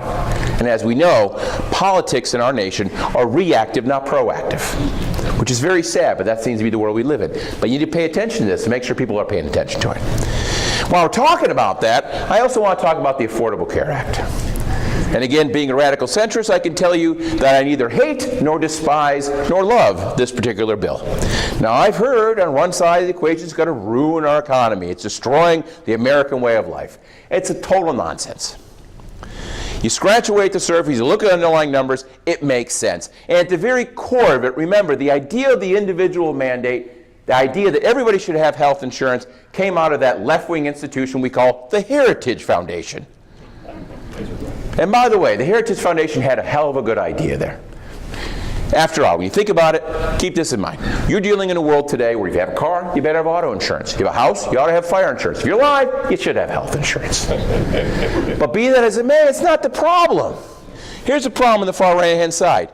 In the USA, we spend $8,600 per person per year on health care. Compare that to Norway and Switzerland, $5,600 per person per year in health care. The problem in health care today is not insurance, is that we consume too much, and for what we consume, we are charged too much.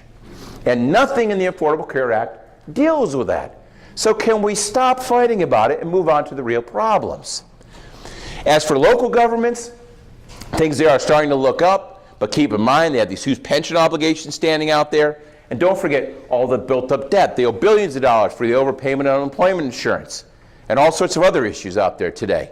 As for California, we had the state congratulating itself for running a surplus. That's a surplus in name only, folks. Come on, we don't have a surplus in the state. We're so far behind on infrastructure investments. We, of course, have these the problems in pension reform.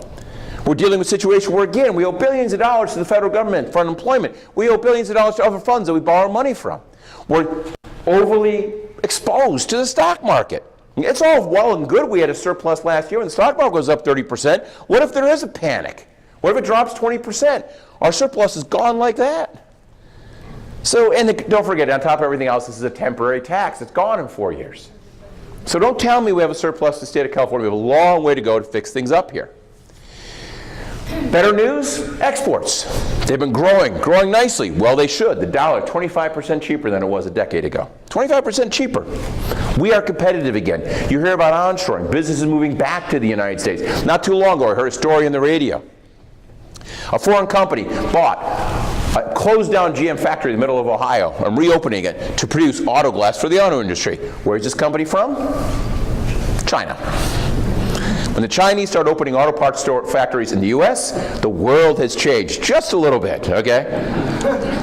Now, of course, the biggest problem out there, the economy is growing, there's no doubt about it, but still growing slowly, and there's some flashpoints. Are there issues out there today? Yeah, China's kind of an issue, but I'm less worried about them. Europe is always an issue.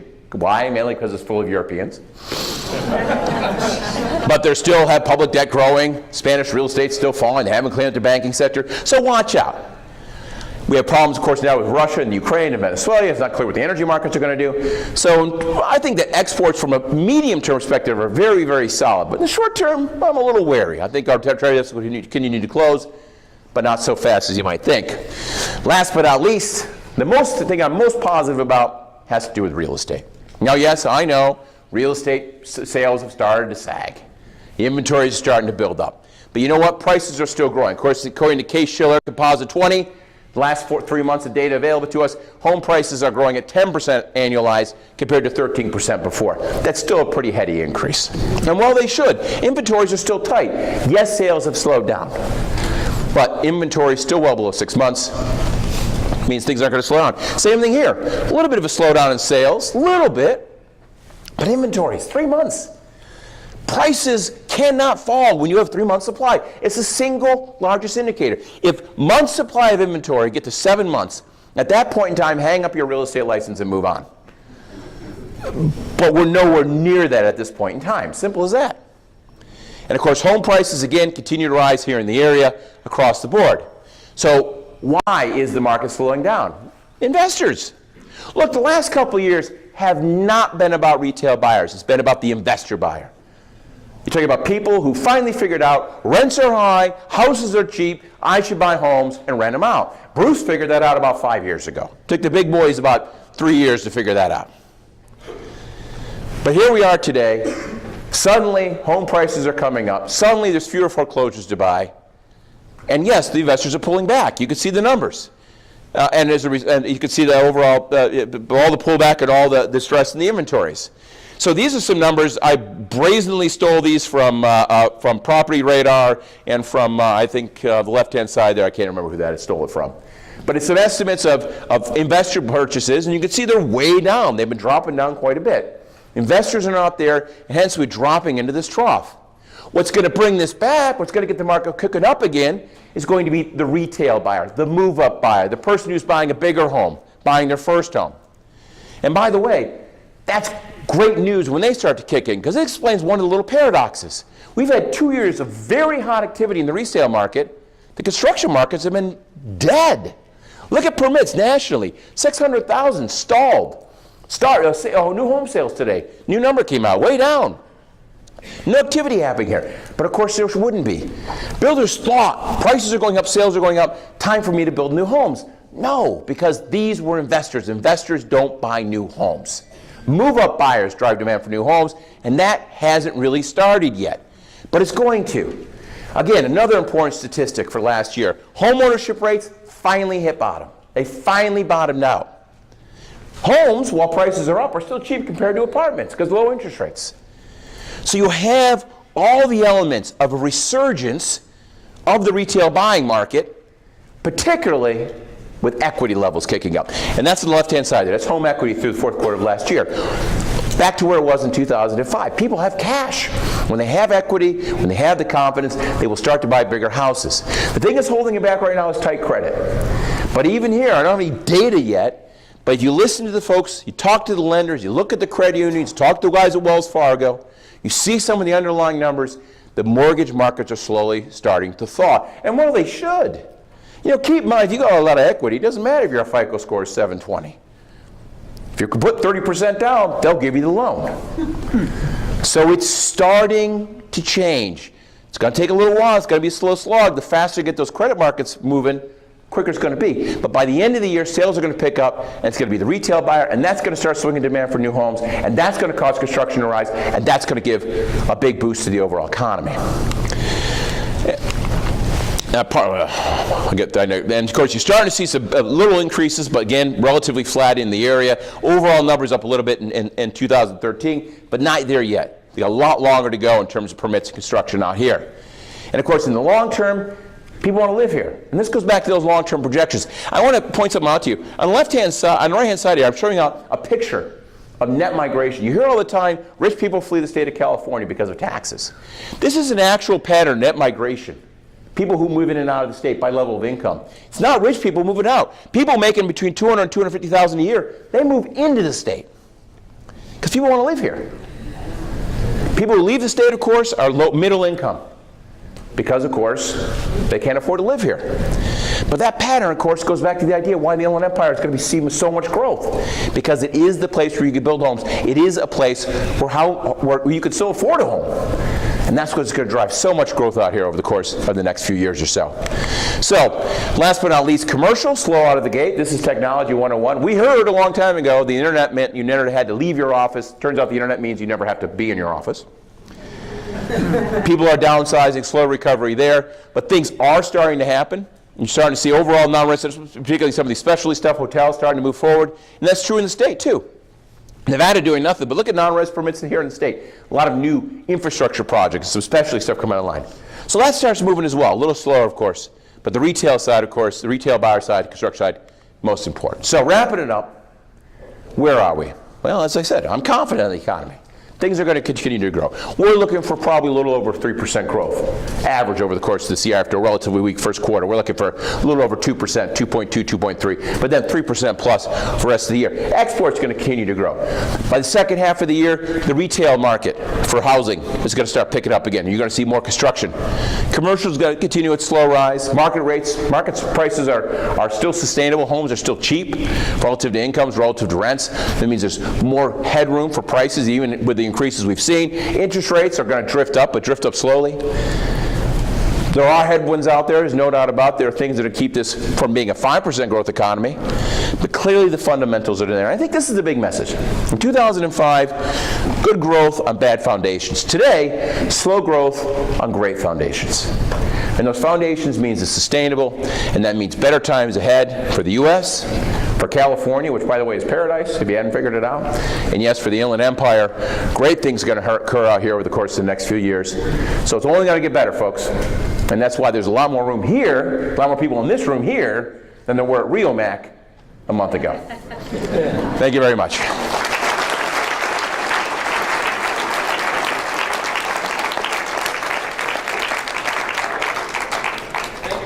Chris, go ahead and leave that microphone on. Hello? Going the wrong way? Hello? There we go. Why don't you jump up on the podium? You can leave that lapel mic on. And Bruce, come on up. Eugenio, come on up. I know we lost Dr. Husey, so while we're setting up here, I know a few of you probably just dying to go to the bathroom. I got it. Just exit quietly and re-enter quietly. Drew, do you have another microphone back there? No? Is there another microphone around there somewhere? They can use one of these. I got two. Yeah, but that's actually, one of them's tied into the camera. So, this is what we're going to do. Very good. Thank you. Hold on a second. We're good. One of you's going to... Hello? That's for you. Hello? Mr. Norris? And you're good. I'm good. Okay, I'm going to walk around if you guys want to spread out a little bit. We're going to, we will take a few questions from the audience as well, but I've got a few I wanted to run by first. I was hoping to pick a fight. You guys probably have better questions for each other than I do. I have one. Well, hold it for just a second. It just seemed as though there was a tremendous amount of love and agreement going on. So I'm sure I probably missed a nuance here or there, and it sounds like Bruce is ready to pounce on somebody. But before we do that, let's just do a couple quick little housekeeping things. I mentioned this earlier, and I want to make sure everybody heard it. All the PowerPoint slides we will email to you guys here in the next 48 hours.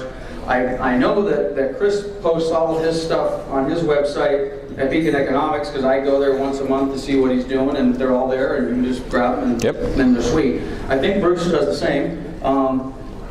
Yeah. Aaron does. Let me ask Aaron. Aaron says yes. And the good doctor, you've given us permission to send your stuff out? Okay, so we'll get you all the PowerPoints here, so you don't have to, again, strain your neck and do the photographs of the slides that you've been doing. I know how these things go, which, by the way, we have to close this room at 12:30 for two reasons. I promised our speakers I'd let them get out of here, and they're going to turn the lights off in this room at 12:30. So I just had a couple quick things. But before I throw my question at the panel, I want to see if we can get some agreement in the audience to this. Most of us are real estate practitioners, either realtors in the loan business, escrow title. Yes? Yes? Okay. Inland Empire, a lot of discussion on the Inland Empire today. I'll give you CRMLS facts, which are basically Inland Empire. Pending home sales in the month of February jumped by about March jumped by about 30%. So we've got sold about 13,000 single-family houses in the month of March, compared to about a little less than 10,000 in the month of February, and 8,000 or so in January. January and February were tough, but at least from a standpoint of people opening escrows, buyers going into escrow, sellers accepting offers, March was not a bad month. Frankly, April is stacking up to be pretty decent as well. Which brings me to one of the questions we talked about, and I don't know if it's fair or not, but I'll throw it at you. Inventory levels. We've been talking about inventory. It appears on what I'm seeing that the inventory, and by the way, I talked about units going into escrow, the inventory levels are ever so slowly increasing in the Inland Empire. And we're also seeing approximately 1/3 of all the, for example, there's 45,000 listings currently approximately in CRMLS. 15,000 of those were taken last month. Okay? 15,000 listings taken in the month of March, on a total setting inventory of about 45. And that same percentage held true, frankly, in the month of February as well. So, I know Bruce touched on it a little bit. Eugenio touched on it a little bit, I think, or no low inventory. You didn't touch on it. Somebody said something about low inventory. Any comments? And then before I forget, then we'll let Bruce jump on one of these guys. So what do you see for residential inventory in the future? Slow, steady? Anything exciting? Oh, they're going to remain tight. There's just nothing coming on the market. There's more demand, not a lot of supply. There's nothing new coming on the market. Where's it going to come from? Exactly. And, okay, where it's going to come from is somebody that's going to buy another one. So we're in the buy-sell business. 80% of our escrows are contingent purchases waiting for their sale to close. And that's 90% of the inventory now. When you get listings, they're not 10% REO at short sale at this point. They're probably mostly people with equity that are going to move somewhere local to like an upscale house. Yeah, I will say that there may be a little bump in inventories over the next 3 months or so. You know, we had this nonsense with the homeowner bill of rights that passed last year. Done now. Well, my understanding is from the numbers, there's one last sort of round of product that got held up because of that, but it may be coming onto the market. So you may see a blip in foreclosures, a blip in inventories, but the key word is a blip. It's not representing anything fundamental, just a backlog. The people at the courthouse steps are buying it at 95 cents on the dollar. So. Well, let me ask the question from an inventory standpoint. So how about just overall unit sales? Because if inventory is not growing, I don't necessarily have a problem with that. But if we're taking 15,000 listings in the month of February or March, and we're putting 13,000 into escrow, let's just assume that 2,000 of those were unsellable for whatever reason. So forget about whether inventory goes from 2 month supply or a 7 month supply, which we all might have a little concern with. Are we expecting more unit sales? Because your example, Bruce, of people are buying, but they got to sell the one behind them. We didn't have that a year ago. We certainly didn't have it 2 years ago. No, but you know what? He's exactly right. I think you're shifting from discouraged retail buyers. I mean, I wouldn't want to have been a retail buyer March of last year, trying to compete with a hedge fund with a $100 million bank statement. He would offer all cash. And just an example, I called on a listing one time early last year, and it hadn't gone pending, but it was about 10 days. And I thought, well, that's amazing because it priced pretty well. Oh, and the agent said, oh, it's taken so long to deal with the over 100 offers, 99% of which were all cash. So that person stopped looking and is the trough that he's mentioning. Yeah, but not just that, but there's well, no, some of those people, you're right, were just got fed up with the competition. But don't forget, a lot of people didn't have the equity. Yeah, when you think about the prices, how much they've come up in the area, people now have a ability to go out and have some cash that you can roll to a bigger house. And so you're freeing up a whole other set of potential purchasers that doesn't exist 2 years ago or a year ago. The other thing is that you've had credit repair occur on the group that lost their home years ago. That's an overlay of buyers that want to get back in that had a hard time competing. Because if you had to get an FHA loan, which is the only loan available to those people, that was tough. The one disadvantage we have is the lowering of the FHA loan limits in the Empire with the price rises. That's taken some inventory out of that. A bit of steam. Okay, let's get off that topic, but before we do, raise your hand if you currently have a house listed in the room, and keep it up. All right. Keep your hand up if it's an equity sale. Okay. Keep your hand up if it's a short sale. Keep your hand up if you got an REO. And of course, Mr. Novak is the only guy in the room. I think maybe him and I, or maybe where's mine? You gotta have an REO. So at any rate, I mean, even the short sales. Again, raise your hand if you got a short sale listing right now. That surprises me. It's such a low number. I mean, it makes sense, but let's face it, there's still a lot of properties that are underwater right now that, God forbid, we can't knock them out of the market on a short sale. Okay, I got one other question I want to do, then I'm going to let Bruce make his challenge.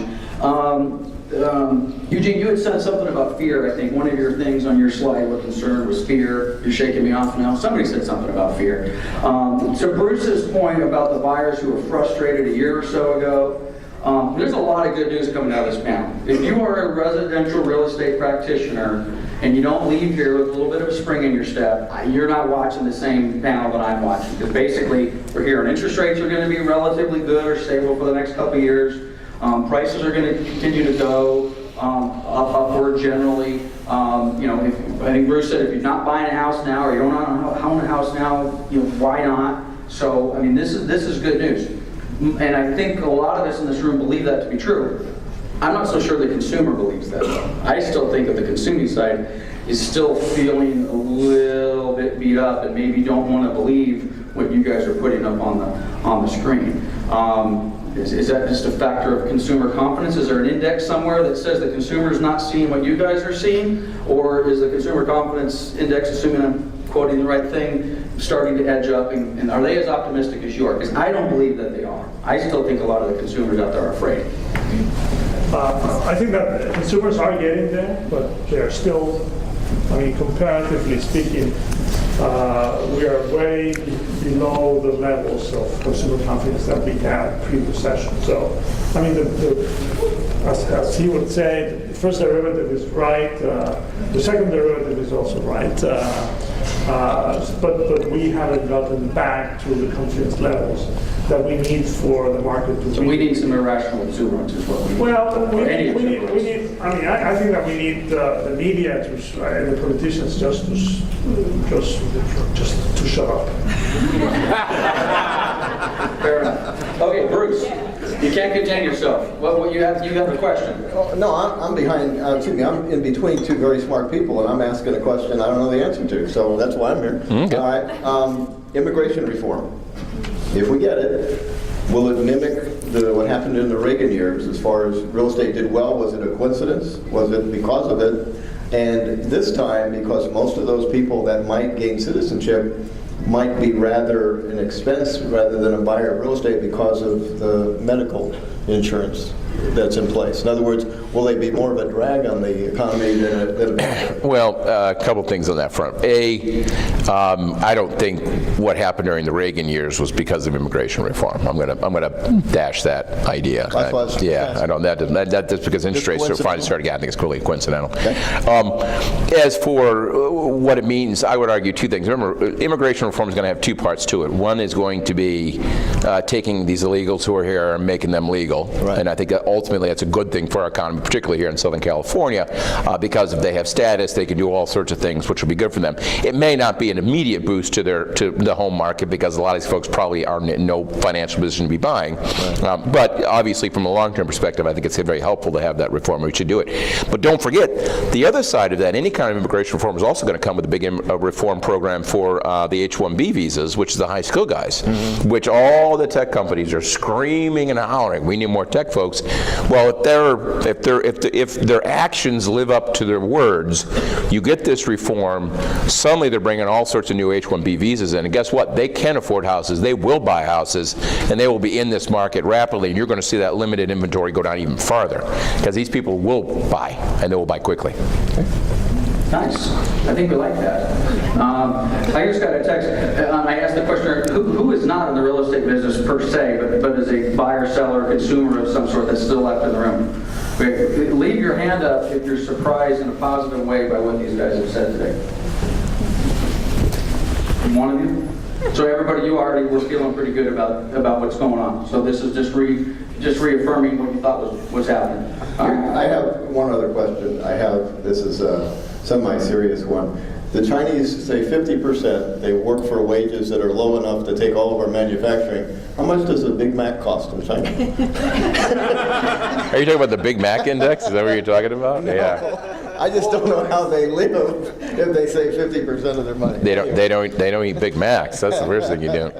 No, it's interesting. Rice bowl. Yeah, they're very frugal people. There's no doubt about it, and they're saving. And of course, you think about the California market. I don't know about out here in the Inland Empire, but the coastal markets are just full of Chinese buyers. Yes. Orange County is just insane right now in terms of Chinese money flowing in. Again, if you're in that kind of market and you're looking for some additional business, you might want to, show these folks that, look, Corona is as nice as any place in Orange County, and get them out here and start showing off some of these properties in the region. So. Yeah, and in fact, I have a client in the building who I think left. Gary, are you still here? God, I wish did we get that on video? But yeah, we're dealing specifically with a fund manager, if you will, that has Chinese buyers, and they want to know where to buy, and they're already buying, and they're buying in different places, not just they're also buying in Newport Beach and. Well, I was going to say, there's that one neighborhood in Irvine they like, and a buddy of mine is a lawyer, works for Cox Castle, and he told me the story. I just love the story. Big Chinese investor comes in, doesn't speak English, so he sets him up, and he knows he wants to buy residential in Orange County. So he gets the agent, gets the translator, gets the buyer, him, they all sit in a room, they sit down, and they start talking, they do all the translations, and finally the guy, says to the guy, well, I'm interested in this neighborhood, how many units do you have listed? And the guy types on his machine, comes up, well, we have 11 listings there, and he goes to the translator, and the translator says to the guy says something to the translator, and he turns around and he says, he'll take them. There's a similar conversation that was had with a client within the last month, talking about a neighborhood in Orange County, which is not a predominantly Chinese neighborhood, and the conversation was, we're going to make it a predominantly Chinese neighborhood. And we're not talking $500,000 or even $800,000 or even $1 million neighborhoods. We're talking interesting high-end neighborhoods. Chris touched on something. Kind of might want to modify your bid. Who is in this room because they're trying to figure out what their business plan or should be, or how do you want to adjust it? Okay, you're my soulmates. You're buying me lunch after this, okay? Both Chris and Eugenio, at some point in the back of the room, like, oh my God, another economist to come. I'm following an economist. You got too many economists in the room. We're going to say the same thing, yada, yada, yada. Most of you are data junkies. I'm a data junkie. This is such invaluable information. The fact that they all tend to be agreeing, it should scare the hell out of us, I suppose. But if you're not in this room as part of a business plan on where you're going to adjust or where you're going to put your business, and whether that's just as the buyer or seller, should I buy now, should I sell? You know, Bruce basically said something which kind of shook me a little bit. If you're a seller today, you probably shouldn't be. You know, values are going to go up for the next couple of years, don't sell. I will tell you what's happening in our market, in my little world, is we're taking listings. There are sellers out there that have realized, hey, my house is now worth $290. It was worth $180 last I blinked my eyes, and they're flipping ecstatic. Geez, if you could just get me $230 on the seller, $230. Geez, that was 6 months ago. I've now got you $275, and they're signing on the dotted line, listing properties all day long. Are they buying another one? Some of them are. Some of them are, and some of them are taking. Some of them are tired. Like a lot of mine are landlords, and they're tired of the landlord thing. It's a rental. As rentals. Okay. Yeah, they've been beat up over the years, and they've gotten some of their losses back, and not quite as optimistic as you guys are. Frankly, if they were here, some of those listings I currently have right now would probably cancel. And they'd say, wait a minute, what am I doing? I've got to deal with that word. I'm not optimistic. Honestly, and I know when look, you complimented Christopher Thornburg on his ability to say something negative in a euphoric market. Neither one of us are optimists or pessimists. We're realists. So whatever, yeah, just because we come out with an optimistic statement means that realistically, that's the logical conclusion looking at charts. Well, and that's what I mentioned earlier in the meeting. If you ever sat through any of my sales meetings in the last 10 years, I've always said there's no good news or bad news. This is just what it is. Adjust your business plan accordingly. You know, back in 2005, or even earlier than that, a few of us in the room said, hey, it's time to adjust to REO. And we did, and made a lot of money doing so. And many years, 4 or 5 years, actually in 2008, when the first moratorium came in, I was like, ah, crap, my business, not that we didn't sell a lot of REO after that, but, you know, we were selling 500 houses a year just within our group, and then after, you know, from 2009 and 10, it was going down, down, down, which frustrated the hell out of me because the inventory should have been out there, but it wasn't there. So we just adjust our business model. Okay, well, we're not doing that anymore. You know, thank God we've been doing property management. The influx of rentals with the investors out there, been kind of nice. Been buying real estate offices. You know, 5 years ago we had 1 real estate office. Now we have 5. We're buying real estate offices at the time people thought I was nuts. I still may be nuts, by the way. Jury's out on that. But I'm a lot more optimistic on owning 5 offices today than I was maybe even this morning. Because what I'm hearing is, if you're in the residential real estate market right now, it's a little better than it was a couple years ago. Okay, we only have a few more. Literally, I got about 8 minutes. So. Let me buzz through. There was at least one question here I thought that was worthy of our time, and a couple funky ones. So we'll just leave those alone. And of course, I'm probably not going to be able to find the one that was actually worth a while. And again, I don't know why I picked this one out because it's probably not the worst of the group. So if this is yours, I apologize. It just caught my attention. The job market as it relates to government jobs. I have a lot of clients that are city workers. They're all still on furloughs. It looks like the government portion of the economy, at least job growth, is certainly slowed. Is that going to continue? Does it matter? Well, they can't afford to bring on new employees because they're so damn expensive with these stupid pensions we have. So in a sense, I think you're going to see slow growth in the public sector with the potential exception, of course, of education. And I think education might be bouncing back some in large part, if nothing else, is because of the response to this lawsuit against the school districts here in the state having to do with you know, teacher tenure and who got laid off and what it meant for a low, you know, inner city neighborhoods. So, you know, there may be some interesting shuffling going on in that part of the world. But otherwise... Common sense has prevailed a little bit. We just can't afford to hire more city inspectors, therefore we're not going to hire more city inspectors. Yeah, and yeah, exactly.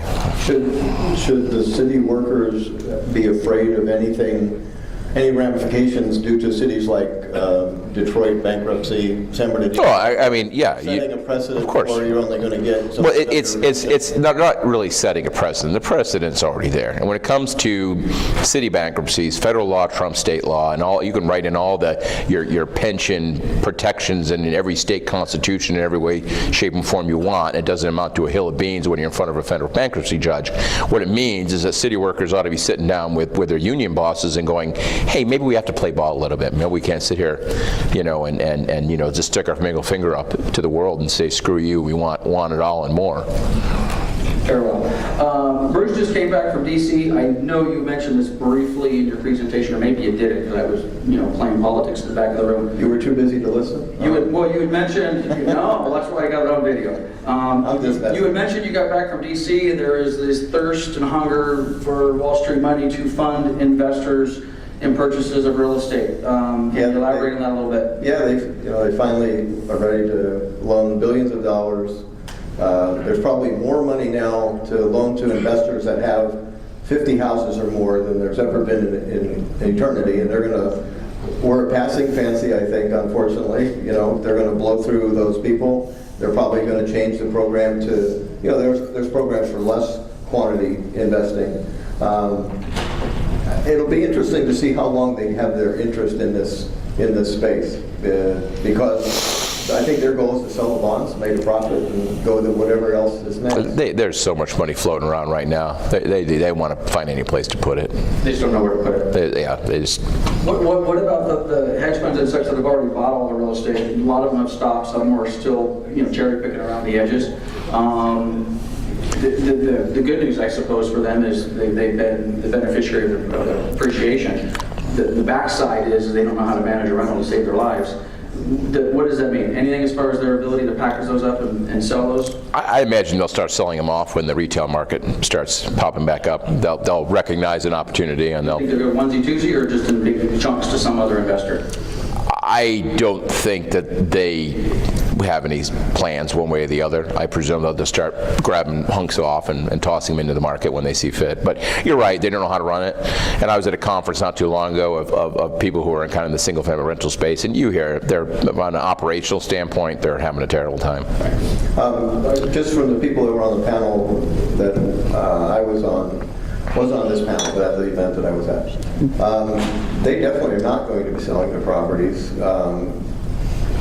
It's basically a REIT that's going to go forward. They may sell the REIT, you know, I don't even know how that works, but those rental properties are probably in there for the duration. They may change out some properties and so forth, but by and large, that's a business model. They kept on stressing that this isn't for them anyway, passing fancy as far as ownership. But the ability, the panel I was on was where is the next quantity going to come from? And I said, you know, you guys have been spoiled. You can go buy a note pool or a block of REOs. Now it doesn't work that way. You have to slug it out one at a time. And so I think they're going to have trouble accumulating inventory. But one of the things that if they in fact have that business model, that inventory that would have shown up that didn't, as far as inventory, may not show up. Right. I don't know what the number is that one of you guys may. I believe the Inland Empire properties that were purchased through basically the hedge funds is somewhere between 7,000 and 9,000. Does that sound about right? Possibly. Waypoint and all the rest of those. So I agree with what Bruce is saying, and I think what Chris has said. I don't think those are going to resell on the market to individual home buyers. They're going to go into a REIT, and then they're going to transfer another REIT, and then God knows, which is kind of tough because that's kind of locked down inventory that otherwise would have been in the system. Well, you know, but the Inland Empire's always had a big, even if you went pre-crisis, say in 2000, you look at some census numbers for the area, about 25% of single-family homes were rental even in 2000. So it's not as if this wasn't a market that's used to it. Fair enough. Okay, guys. Gosh, I could do this forever. I just love this stuff. Anyway, I hope you guys had a good time in the audience. If you didn't, you can complain to someone in the back. before you went off, I just want to literally 60 seconds of your time before you head to the back of the room. Number one, we're Coldwell Banker Town and Country. So when you leave here, say, gosh, Town and Country did a hell of an event this year. So thank you very much. I also want to thank you, got a couple of sponsors, Coldwell Banker Mortgage and Cheryl and Dennis in the back of the room. Chase looks like they packed up. Chase helped us out a little bit. Most part got a little bit of love via Eugenio. Also, last but not least, a couple of our sponsors you may have noticed on the board, or actually not our sponsors, we're supporters of, is Wounded Warrior and Make-A-Wish. I would like to say 100% of the proceeds from this event are going to Wounded Warriors and Make-A-Wish. However, nobody paid me a dime to come here, so on your way out, I would like you to reach into your pocket and I'd like you to drop a couple bucks in the little boxes out there for Wounded Warrior or Make-A-Wish. A couple of you already texted me and said, oh yeah, I'd pay 50 bucks to come here. Well, then you need to put 50 bucks in that box out there because those are our charities and we're supporting them and we expect you to do so as well. So, if you liked what you saw, give these guys a hand and we'll do it again next year. And thank you very much for coming. Thank you, sir.